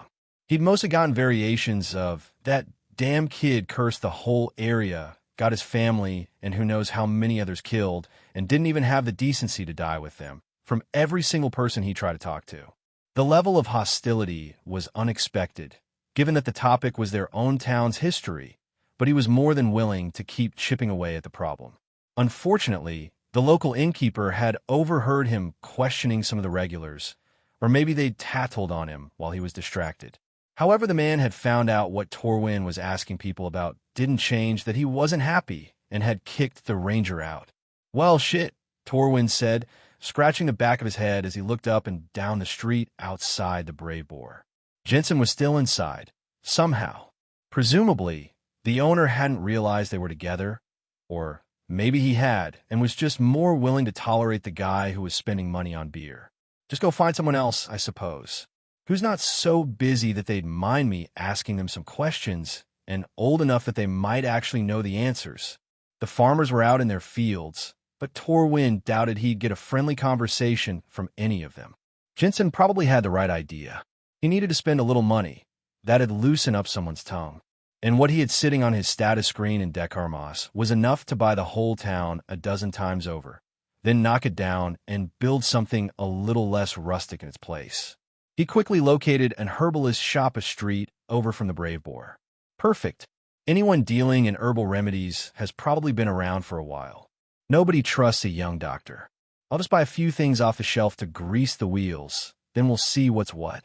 There was nobody on the shop floor when he peered through the window, but the shutters were thrown open, so he assumed they were open. Walking through the door, he took a good look around and nodded to himself. There were racks of clay flasks, carefully labeled, beyond a shopkeeper's counter, all made to cure common ailments. A row of plants in ceramic pots sat on a table below the window with a sack of soil and an old tin watering can tucked underneath. A workbench on the opposite wall had a pair of pruning shears, 6 metal bowls, and a mortar and pestle that was stained green laying on it. "Hello," he called out. "Anyone there?" An old man poked his head out from around the corner. "Huh, who are you?" "Just passing through," Torwin said. "Thought I might pick a few things up." "That's so."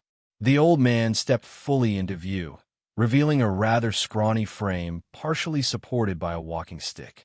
His beard was pure white, a bush of wires shooting off in every direction, and contrasted with his head, which was bare but for a few cloudy wisps on the side and deeply tanned. The man looked like old leather wrapped around bones with a fat blob of a nose between two pale, rheumy eyes. He hobbled over to his counter and dropped into a hidden stool, then groaned and leaned forward. "What are you needing?" "Common remedies for road ailments," Torwin said. It wasn't true, of course. His physical stat was far too high for him to have to worry about things like fevers, blisters, or fungal infections. Even Jensen was getting to the point where he was functionally immune to the kind of things a common herbalist could treat, and he wasn't even level 20 yet. "And how much you looking to spend?" "I'll take whatever you can spare." The old man cocked a bushy eyebrow at him.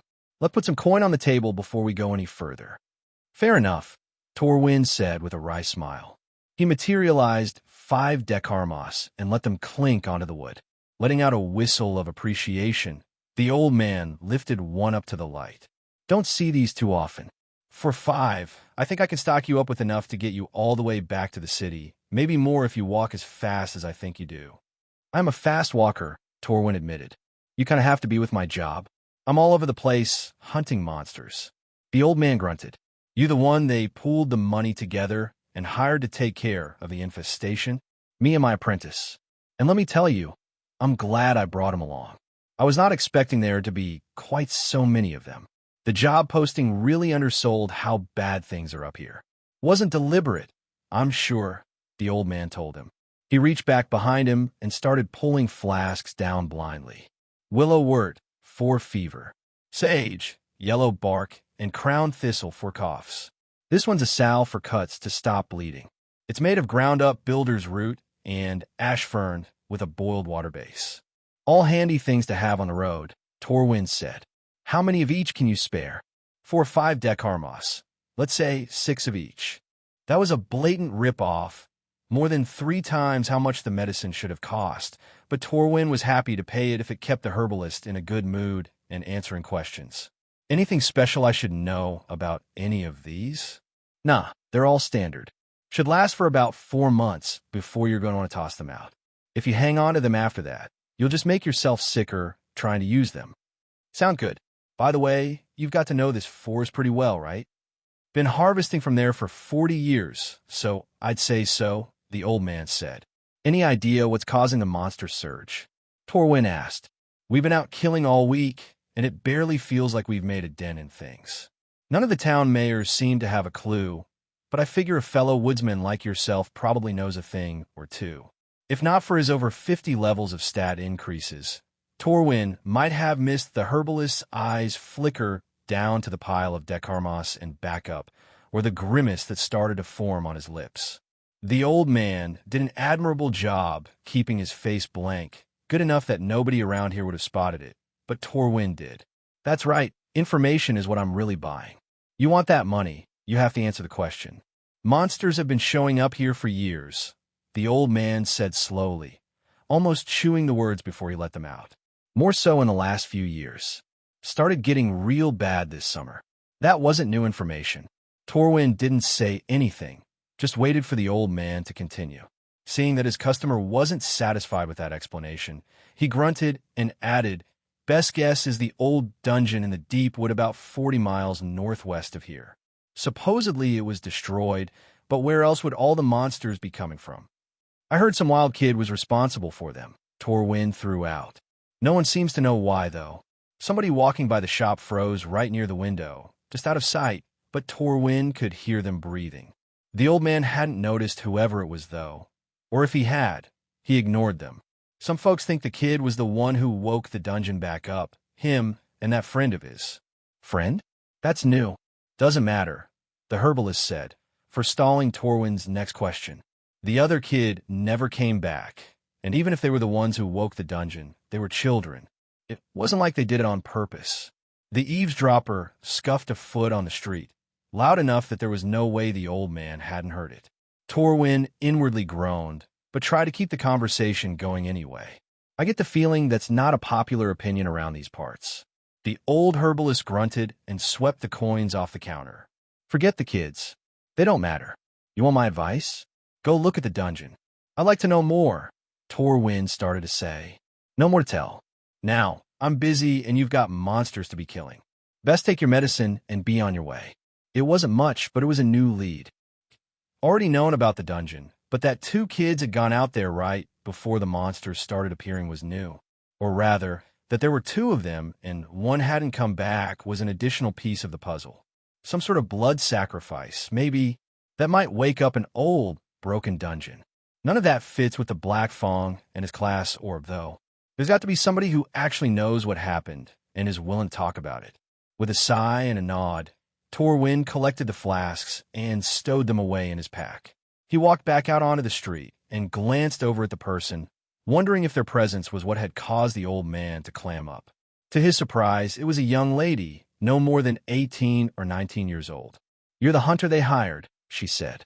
He inclined his head. "I am. Why are you asking about Velic and Chalin? Tell me what you know, and I'll tell you why I want to know it." The girl glanced around once, then nodded resolutely. "Follow me." It was generally considered rude to use skills on another person without their permission, even something as benign as identify. Torwin wasn't a stickler for manners, but considering how little danger he'd be in even if the whole town banded together and had a serious go at trying to murder him, he felt like he could run the risk of following an unknown teenage girl to his secondary location. Besides, there's no point in antagonizing her when I'm hoping to get some information out of this conversation. Morgus alone could find another person within 10 miles who might actually tell me what I want to know. They entered a leatherworking shop 3 streets over. "We can talk here," the girl said. "My mom owns the place." There were no customers, nor was there anyone else in the building. It was just her, a lot of belts, coats, boots, and gloves on display, and him. He shifted in place and peered curiously at the wares. "This stuff's not bad." Jensen would turn his nose up at it, but the boots looked like they'd hold up to someone with physical 30 running on them, and that's without any sort of enchantment. "I appreciate you helping me figure this out. My name's Torwin. What's yours?" "Sildra," she said. "All right, Sildra. Tell me the story, please." "I don't know all of it. I was just a kid myself when it happened, so this is just what I remember. Nobody really told me what was going on. Someone came to the house and talked to my parents, and then they got me and asked if I'd seen Chalin and Velic. I told them I hadn't, didn't think much of it, and went back to whatever it was I was doing. It wasn't until a few days later the monsters started showing up. I remember, because at first no one was worried about it. I mean, monsters happen. The local watch took care of them. Everyone talked to their kids that evening about staying close to the village and running away if we saw a monster, and we all went on with our lives." She paused for a second and thought. "I do remember some of the adults speculating that the 2 missing boys might have been killed by the monsters. They'd been gone for a few days by that point, and the timing made sense. Kalen's dad got into a fistfight with someone over it. It wasn't hard to picture that scene. In fact, something similar had happened in the village Torwin had grown up in 30 years ago. The only difference was that he'd already been an adult with a family, not a kid on the periphery of what was happening. He could still distinctly remember the twisting ache in his gut when his hunting party had found the missing child, or what was left of him, about a day before the horde had reached the village. Everyone thought that was the end of it, But then the next night, a bunch more monsters invaded. Sildra continued, oblivious to Torwin's own reminiscing. That was when the bodies started piling up. 20 people died before the watch got things under control. We found out later that a few of the more remote farms were completely overrun. He didn't need the play-by-play, not for an all-too-familiar story, but Torwin didn't rush the girl. He'd ask his questions when she was done. Hopefully the answers would help him get this whole problem sorted out. There were 3 attacks, I think. I guess it depends how you count them. We were still fighting off one wave when another one hit the last time, she said. Kaelin's father lived through them, but Velik's whole family was killed. Velic showed back up the next day, somehow. Nobody was expecting him to still be alive. They took him into the biggest house and got him to tell them what happened. Kaelin's father tried to kill him there. I remember that. He ended up tied to a hitching post out on the street to keep him under control. No one would tell any of the kids what was going on, just that Chalin and Velic did something stupid and riled all the monsters up. Pretty much everyone knew whose fault it was right away. Sildra sighed and shook her head. Maybe if we weren't still being attacked, or if people hadn't died. Chalin and Velic were my friends, you know? I wasn't close with them or anything, but we were the same age, and it's a small town. So we were friends. Learning that Chalin had died, and then they drove Velic into the woods when we were besieged by monsters, which was as good as killing him themselves, that was the worst of it for me. The adults were supposed to protect the kids, not throw them to the wolves. But then he didn't die. He survived, and he's strong now, out there hunting monsters. I hear he goes to the other towns sometimes, but never here. You can't blame him. The adults back then made it clear they blamed him. His whole family was dead, and no one else would take him in. She went silent and turned her face so he wouldn't see her brush at her eye. After a moment to compose herself, Sildra said, "That's the broad strokes of what happened. I know Velic is still alive. They call him Black Fang now." Torwin scratched at his chin for a moment and thought it over. So 2 boys go out to the dungeon. Something happens. One of them dies. Monsters start showing up everywhere. That's all normal enough if they accidentally unsealed something or even if they somehow brought the dungeon back to life. But it doesn't explain why nobody shut it down in the last decade if they knew about the dungeon, or why it's suddenly ramping up in the last few months. There's got to be more to it, he said. What about the dungeon? Why wasn't anyone called in to take care of it when the monsters first started showing up years ago? I don't know. It was destroyed back when my grandmother was a little girl about 50 years ago. Supposedly people went out to investigate it after the incident, but there wasn't anything there.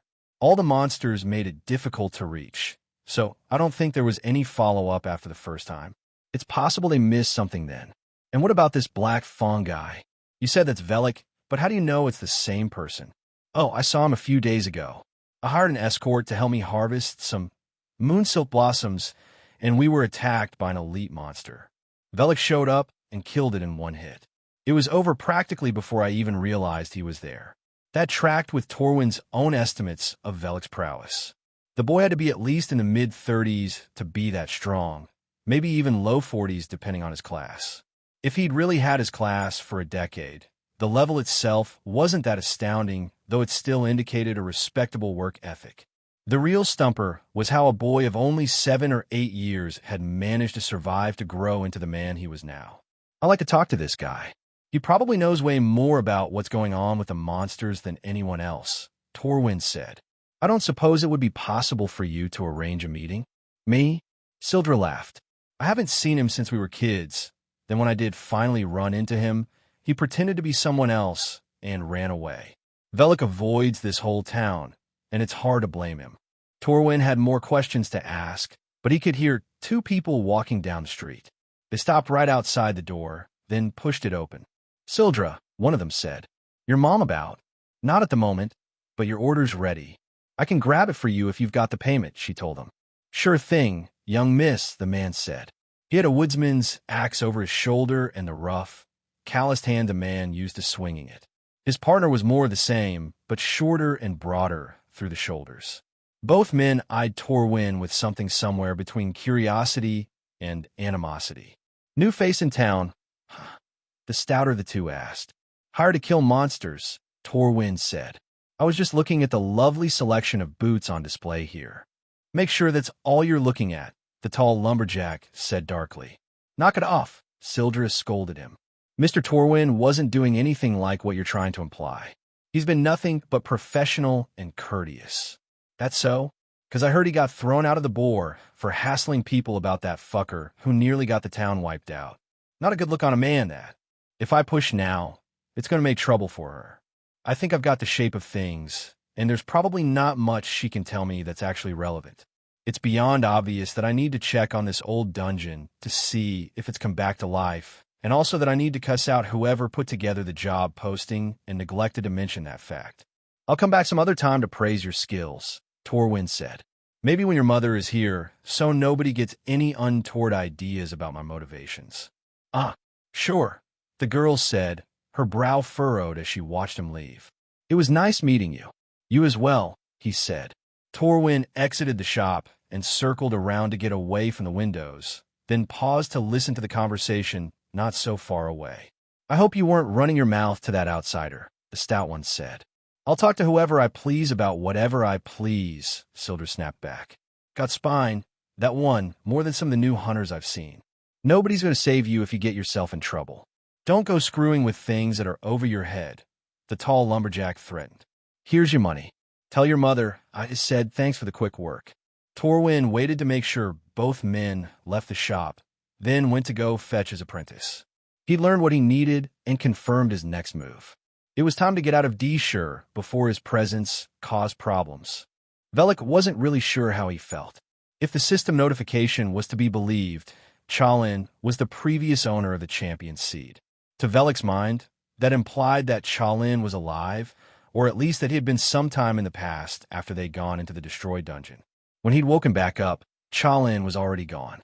There was nothing but the monster, and he'd done the only thing he could do. He'd run for his life. Did I abandon him? I thought the monster had eaten him, that it was coming for me next. Maybe he got away. Wait, did he abandon me? He was already gone when I woke up. He could vividly remember those first few seconds. His mind had been flooded with messages notifying him about his racial subtype and his new class.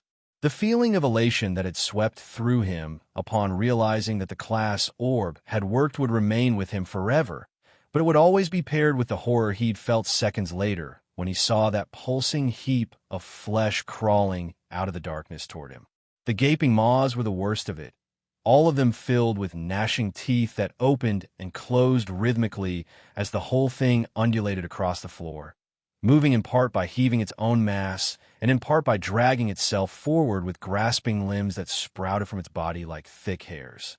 Chalin had been nowhere to be found, and Velik's imagination treated him to an image of his friend being pulled apart and stuffed into different mouths.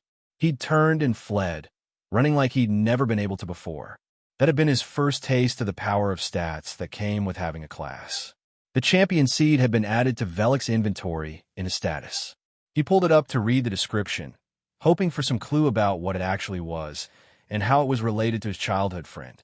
Champion seed, used to grow a champion elite monster to guard a specified location.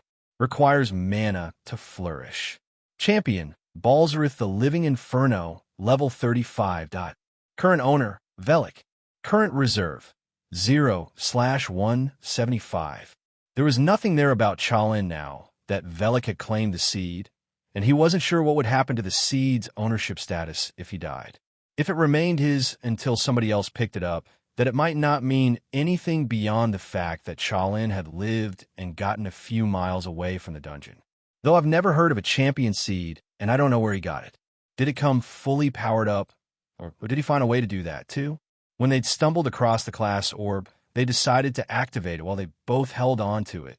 That way they'd both get classes. It didn't work that way, of course, but the logic had made sense to their 7-year-old brains back then. Velic had always assumed he'd been the lucky one who'd actually gotten the class, and that Chalin, unable to defend himself from the monster, had died. That didn't explain where the monster had come from, but somewhere deeper in the dungeon had felt like a reasonable explanation. By the time he'd been strong enough to return years later, monsters were everywhere, both inside the dungeon and out. There was no way to tell where they were originating from. If he proceeded under the assumption that Chalin was alive, though, that meant his friend was somewhere out here in the deep wood. He might know how to stop the monsters from appearing. This seed thing says it takes mana to make the champion show up. Is that how all monsters appear? Did this whole area just get flooded with it coincidentally? And if so, how do I fix that? All he could picture was a primed water pump spilling glowing magical water out everywhere, with monsters growing out of the puddle and wandering off. That probably wasn't remotely close to accurate, but for all Velic knew, it might be. He needed a way to detect mana, and that meant spending some of his hoarded Dekarmos in the system store. Before that, however, he needed to do something about his burns and find a safe place to camp. The field was no longer on fire, but it was still a giant swath of charred dirt. Safety out in the deep wood was difficult to find, however, and Velik's standard strategy was to go on a massacre and kill everything within 1,000 feet of wherever he was setting up. It didn't prevent new monsters from finding him, but it gave him a bit of warning when he did. The rest was just being a light sleeper. He left the field a few minutes later with one less healing potion in his pouch and one champion seed. He'd already poked through the system store and had discovered a few different pieces of gear that would let him sense mana in different ways. Everything from a blindfold that let him see it while making it impossible to see the world around him to a pair of gloves that let him feel it, supposedly a useful trait for an enchanter, to an earring that would hum at various intensities and pitches depending on local mana conditions. Velic had no idea which one of those would be the most useful, but they all sounded terrible to him. Unfortunately, the kind of mana-detecting gear that came without weird downsides was so far out of his price range that he'd need to spend months in the deep wood doing nothing but slaughtering monsters 16 hours a day to save up for them. His other idea was to find somebody with some sort of magic-using class. Presumably, they'd have the ability to sense mana without a special piece of equipment, and if he could bring them out here, they could poke around and report back on what they've found. Now I just need to find somebody like that. Easy, right? It's not like I'm a hermit who's been living in the woods for a decade with no friends. His musings were interrupted by a pungent aroma hitting his nostrils from hundreds of feet away. Eyes widening in alarm, Velik started backtracking. He'd dealt with that animal before and had no desire to see the monster version of it. Its musk could probably melt through leather and wood. Shamelessly, Velik fled to a safe distance and watched a skunk the size of a horse cart trundle through the trees, completely and utterly secure in its own superiority. He noticed that no other monsters got near it either. There are some things that everybody knew better than to mess with. Asterisk, asterisk, asterisk. Velik found a clean stream to set up camp in an area that had an abundance of fruiting trees. He didn't particularly enjoy the diet, but he'd survived on worse, and his goal right now was to kill as many monsters as possible, as quickly as possible. He'd worry about meat once he got back. His Dekarma count quickly climbed up past 5,000, enough to replace the haste potion he'd used, but he held off on that. Part of him was itching to replace it just in case, but he needed some way to track mana levels, or whatever they were called, and since his thriving social circle probably wasn't going to yield any positive results, he decided to focus on the backup plan. Every morning, he returned to the same den beneath the roots of a massive oak tree and pulled a tangle of branches across the entrance to hide him while he slept. 3 times he woke up to the sound of a monster sniffing around outside and had to go kill it, then drag the body away. In that way, his planned week-long trip extended first to 2 weeks, then to 3. Eventually, he grew so weary of the nonstop killing that he was ready to return home. Only sheer stubbornness kept him in place, grinding out Dekarmos as fast as he could and hoping to hit level 30 soon. With each kill, he felt himself growing closer. Over the last day of his expedition, he kept expecting each fight to be the one that pushed him over the edge, only to be disappointed when he didn't get a notification. He was on his way back one morning, half an hour after the sun had risen and Duskbound had deactivated, when some sort of sparrow swooped down on him. Rolling his eyes, he batted it out of the air with his spear, only for it to explode into a cloud of feathers and blood. You have slain a common with Sparrow, level 3. You have advanced to level 30. +2 physical, +1 mental, +2 free points. You have unlocked a new class skill slot. Wait, what? Seriously? From that of all things? Not the poison-spitting giant toads? Not the dragonfly that was longer than my arm? Not the Morgus cursed swarm of fucking rats that blew up when they died? The system, as usual, didn't answer him. With a sigh, Velic resumed trudging back to his campsite. He'd pick his new skill, get a few hours of sleep, and then start the long trip back home. Originally, Velic had been looking for something to give him a bit of range to help with hunting, but really, that wasn't his style. If he absolutely needed to, the shape-shifting enchantment on his spear let him reshape it into a javelin to throw, though that left him with nothing but a skinning knife as a backup weapon. His other idea was to fill a hole in his toolkit by finding a skill that would make it easier to kill whole packs of monsters all at once. Having spent 2 weeks in the deep wild fighting monsters with high physical stats, he could comfortably say that neither of those were what he needed most. No, he needed armor penetration, a skill that would let him drive his spear through a sheet of 1-inch thick steel. Too many times, he'd been forced into harrying an enemy he couldn't actually hurt, trying to get it to open its mouth at just the right time, so he could stab his spear into it. He was sick of trying to hack through thick, shaggy pelts and even thicker leathery skin. If he'd had a skill that could just stab through all of that, he'd have reached level 30 days ago. That was definitely the way to go if he was going to keep fighting monsters that were a higher level than him, especially since physical attacks were the only real way he had to hurt something. Selecting a skill wasn't a complicated process, but it was a decision with a lot of options. For the most part, it was a safe bet to just skim the general skills list the system presented him with. There were new options that had been unlocked by upgrading his stats repeatedly since his last skill slot at level 20, but his class skills were almost always far, far better. The only reason to take a non-class skill was to merge it into a class skill, like he'd done with Identify and Ambush Tactics. Both of those had quickly folded into Predator's Visage, and he was still hoping to add Stealth to that combination soon. Class skills, on the other hand, were much harder to merge together.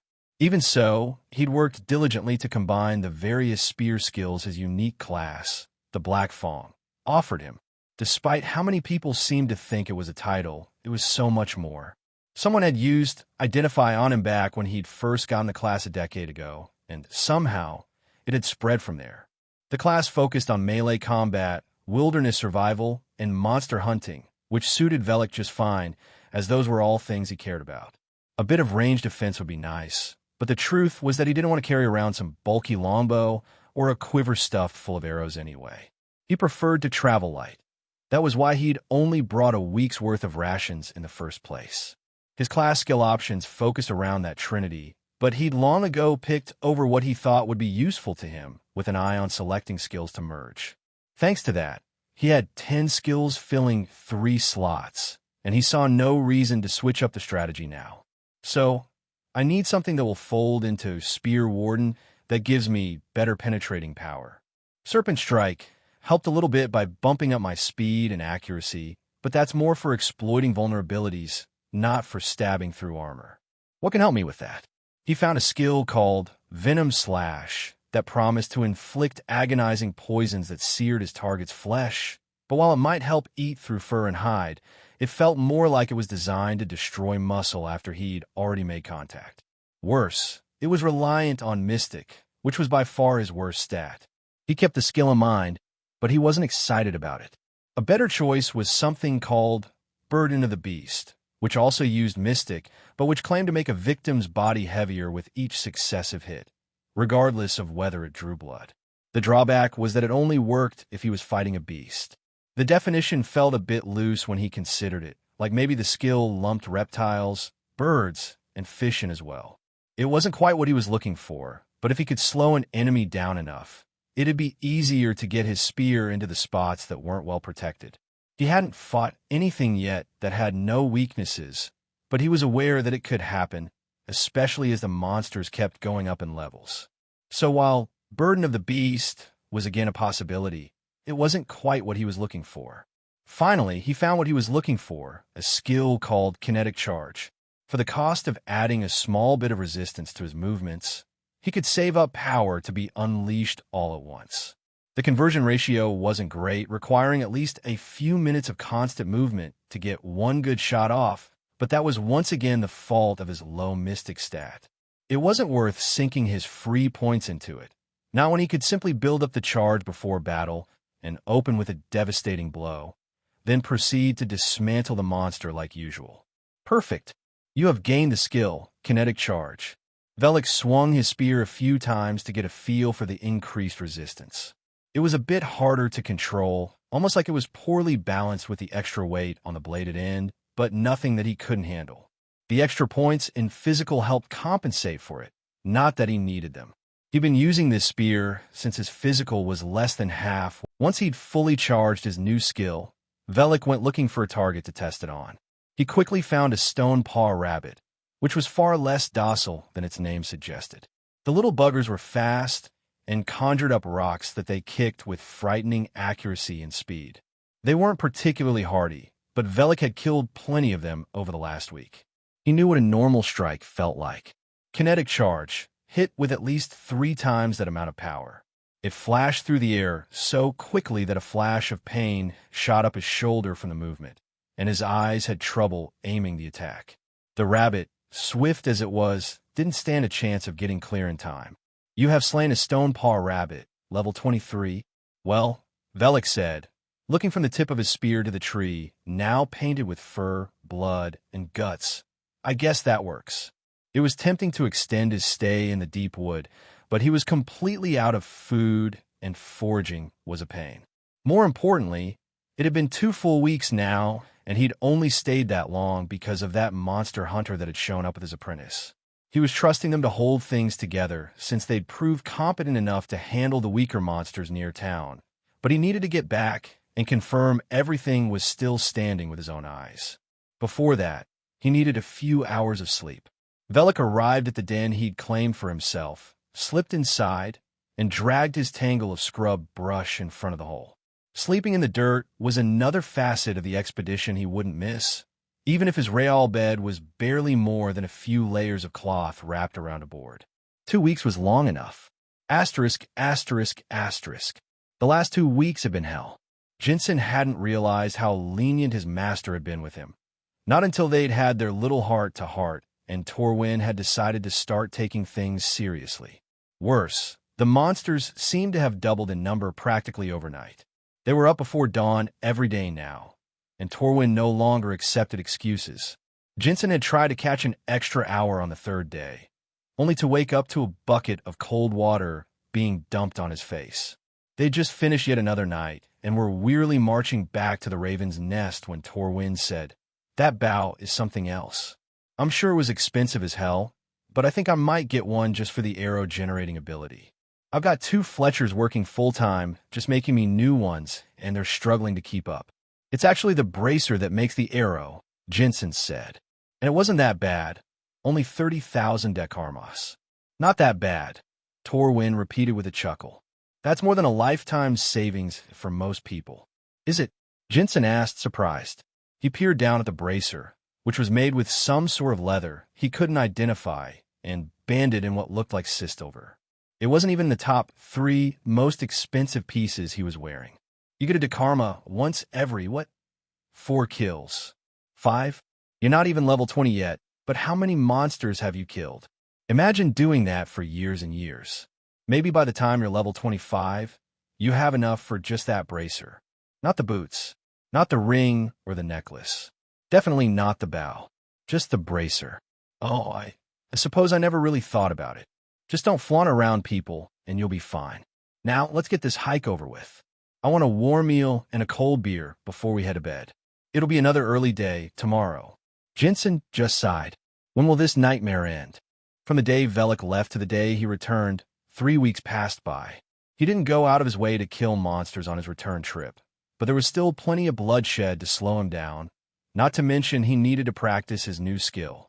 Since he'd acquired it primarily to deal with enemies that had physical stats too high for normal attacks to hurt them, that meant fighting the monsters in the deep wood. His practice paid off in the form of a rank advancement for Kinetic Charge on the 3rd day of his return trip, and his dekarma stash continued to grow until he recouped the potion expenses for the trip. Considering that it would have taken him months near the towns to gain that much of the system-generated currency, he couldn't argue with the gains, especially when he considered the skill ranks and breakthrough to level 30. And then there was the champion seed. He had no idea how to use that, or even if he should. Planting it somewhere and growing a new monster was the opposite of what he spent his time doing, which made the item seem wholly useless. Even selling it sounded like a bad idea, since that probably meant somebody else growing the monster instead. Maybe some sort of research center might be able to do something with it, he thought to himself as he stared at the line in his status's inventory screen. The actual seed was in his hip pouch, but he could see the system text on his gear and supplies without having to handle them. Unfortunately, no new information had revealed itself in the last few days. Even its reserve counter still read 0. The closer Velic got to home, the more concerned he grew. The monsters should have been getting weaker, on average level 12 or 13, with the biggest, most powerful ones barely reaching 20. That did not seem to be the case anymore, however. By the time he made it back to the den he'd hollowed out and furnished for himself, the forest was still thick with monsters above level 15. It made very little difference to him, personally, but it was a huge jump in strength that he doubted the town watch could manage so easily. Most hunters and guards in the frontier towns around here never made it past level 20. That was the goal, just high enough to unlock the 3rd skill slot, then stay home and hope trouble never came their way. It became harder and harder to level as they out-leveled the local monster population, so the ones that didn't give up ended up leaving. As a self-regulating system that made people like Velic the anomalies. And to be fair, most of his latest levels could be attributed to the rising average monster level over the past 6 months. A trip to the deep would have accounted for the rest. Ignoring that for the moment, why are there so damn many of them? I thought the towns brought in that guild-certified hunter with the idiot apprentice who could barely shoot straight. Did he up and leave the second I went north or something? Now that he was back home, Velik's first priority was to replenish his food supply. Much as he wanted to sleep, it was already 3 hours past dawn, and he'd pushed to cover the last 15 miles. He hadn't stopped to forage yesterday, and his last hunting trip had been interrupted. It was either go find something to eat or head to the closest town and buy food. That idea actually held some appeal, if only because it would allow Velic to stock up a few weeks of supplies in one trip instead of spending days butchering and preserving venison. Sildra was the closest town after Beldred, and Velic wasn't in so much of a hurry that he was eager to go back there again. Not after last time. It would only add an extra half hour to his trip, going a few more miles. So he set off immediately. Asterisk, asterisk, asterisk. 15 miles and about 100 slain monsters later, Velic walked into Sildra. It was the second largest of the 4 frontier towns, and whoever had originally staked it out had been enamored with the idea of wide streets. 2 full-sized wagons could easily pass by each other unimpeded, and they often did as timber was brought to the local sawmill. Right now, the town was mostly empty. It would fill up in the evening as its citizens returned from the forest or came into the inn for a meal, a drink, and some company. But empty was just the way Velic liked it, and he really only had one stop in mind. It was a large building on a main street, 2 stories, and with a full warehouse attached to it. The owner was also the mayor, unless something had changed recently, and he stored the town's lumber on site while they waited for the next caravan to show up to take it off their hands in exchange for luxury or otherwise unavailable goods from down south. There were only 2 people in the store when he walked in. One was the mayor himself, a short, thin man with an enormous mustache and his thinning, graying hair parted down the middle. The other was a strapping younger man, probably one of the sawmill's workers judging by all the sawdust on his clothes. They were deep in conversation, with the mayor looking cross and tapping his foot the whole time. Telling you, I don't care if they need to hire a few extra guards. Just get it done. We need the sawmill running round the clock, or we're going to come up short on this month's shipment, the mayor was saying as Velic walked in. But, sir, there aren't any guards to hire. We'd have to take them off the wall, and the captain won't sign off on it, the worker said. Who does he think he reports to, anyway? The mayor snapped. You tell him I said to... Oh, hello there.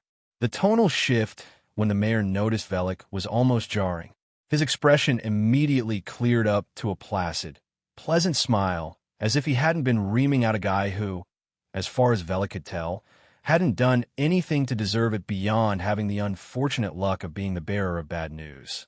Not your problem, he reminded himself. You just need some supplies. The Black Fang himself, the mayor said. Haven't seen you in months. Say, now, there's an idea. You like killing monsters, don't you? How'd you like to get paid to do it? Not interested, Velic said immediately. He hefted his sack and held it out for the mayor. I need you to fill that with 2 weeks' worth of dry provisions. I'm afraid my assistant is out today, and I'm handling other business, the mayor said. I can certainly fill your order, but I'll need an hour or so. If it's a meal you want, though, why not head over to the Raven's Nest and have a nice late breakfast? I'm sure everything will be ready by the time you come back. Velic might have ignored the advice if his stomach hadn't chosen that exact moment to express how unhappy it was with not having been given anything to eat for the better part of a day and a half. Perhaps it was the thought of a hot meal cooked by somebody who actually had ranks and a relevant skill that did it for him. But whatever the reason, the mayor's idea suddenly sounded like an excellent one. Very well, he said. I'll be back shortly. Take your time, the mayor said breezily. I've got to get this business sorted out before I can work on your provisions anyway. Kind of suspicious how quickly he gave up on recruiting me, now that I think about it. Well, I guess you don't get to be the mayor by being stupid. It was worth floating the idea since it didn't cost him anything, but not worth hounding me over. The mayor and his hapless worker watched Velic leave, then started back up again the second the door closed behind him. He stood there for a moment, then took a breath and shook his head. Don't be paranoid about it. It's not like the whole town could do anything to you. Just go enjoy a hot meal. Morgus knows you've earned it. Now, which one of these buildings is the inn? Asterisk, asterisk, asterisk. Gerald waited 5 minutes after the Black Fang left before he abruptly cut his employee off mid-sentence. I don't care about that right now. You what? The idiot kid said. But I thought. That monster hunter we hired made it known that he was looking for the Black Fang. Go get a message to him that the boy is here in town, and do it fast while we still know where he is. Got it. How am I supposed to do that? They could be anywhere. You've got a whole logging crew plus guards out there, don't you? Figure it out, the mayor snapped. Now quit wasting time and go. The kid, in perhaps the first intelligent move he'd made since walking through the door, scampered off into the street and started jogging toward the edge of town. Why do all the smart ones level up and leave? Gerald mentally lamented. I swear these new hires get dumber every year. Oh well, if he can get the message to where it needs to go, maybe that monster hunter can finally do his damn job and end this infestation. Then it's back to business as normal, with profits as normal, too.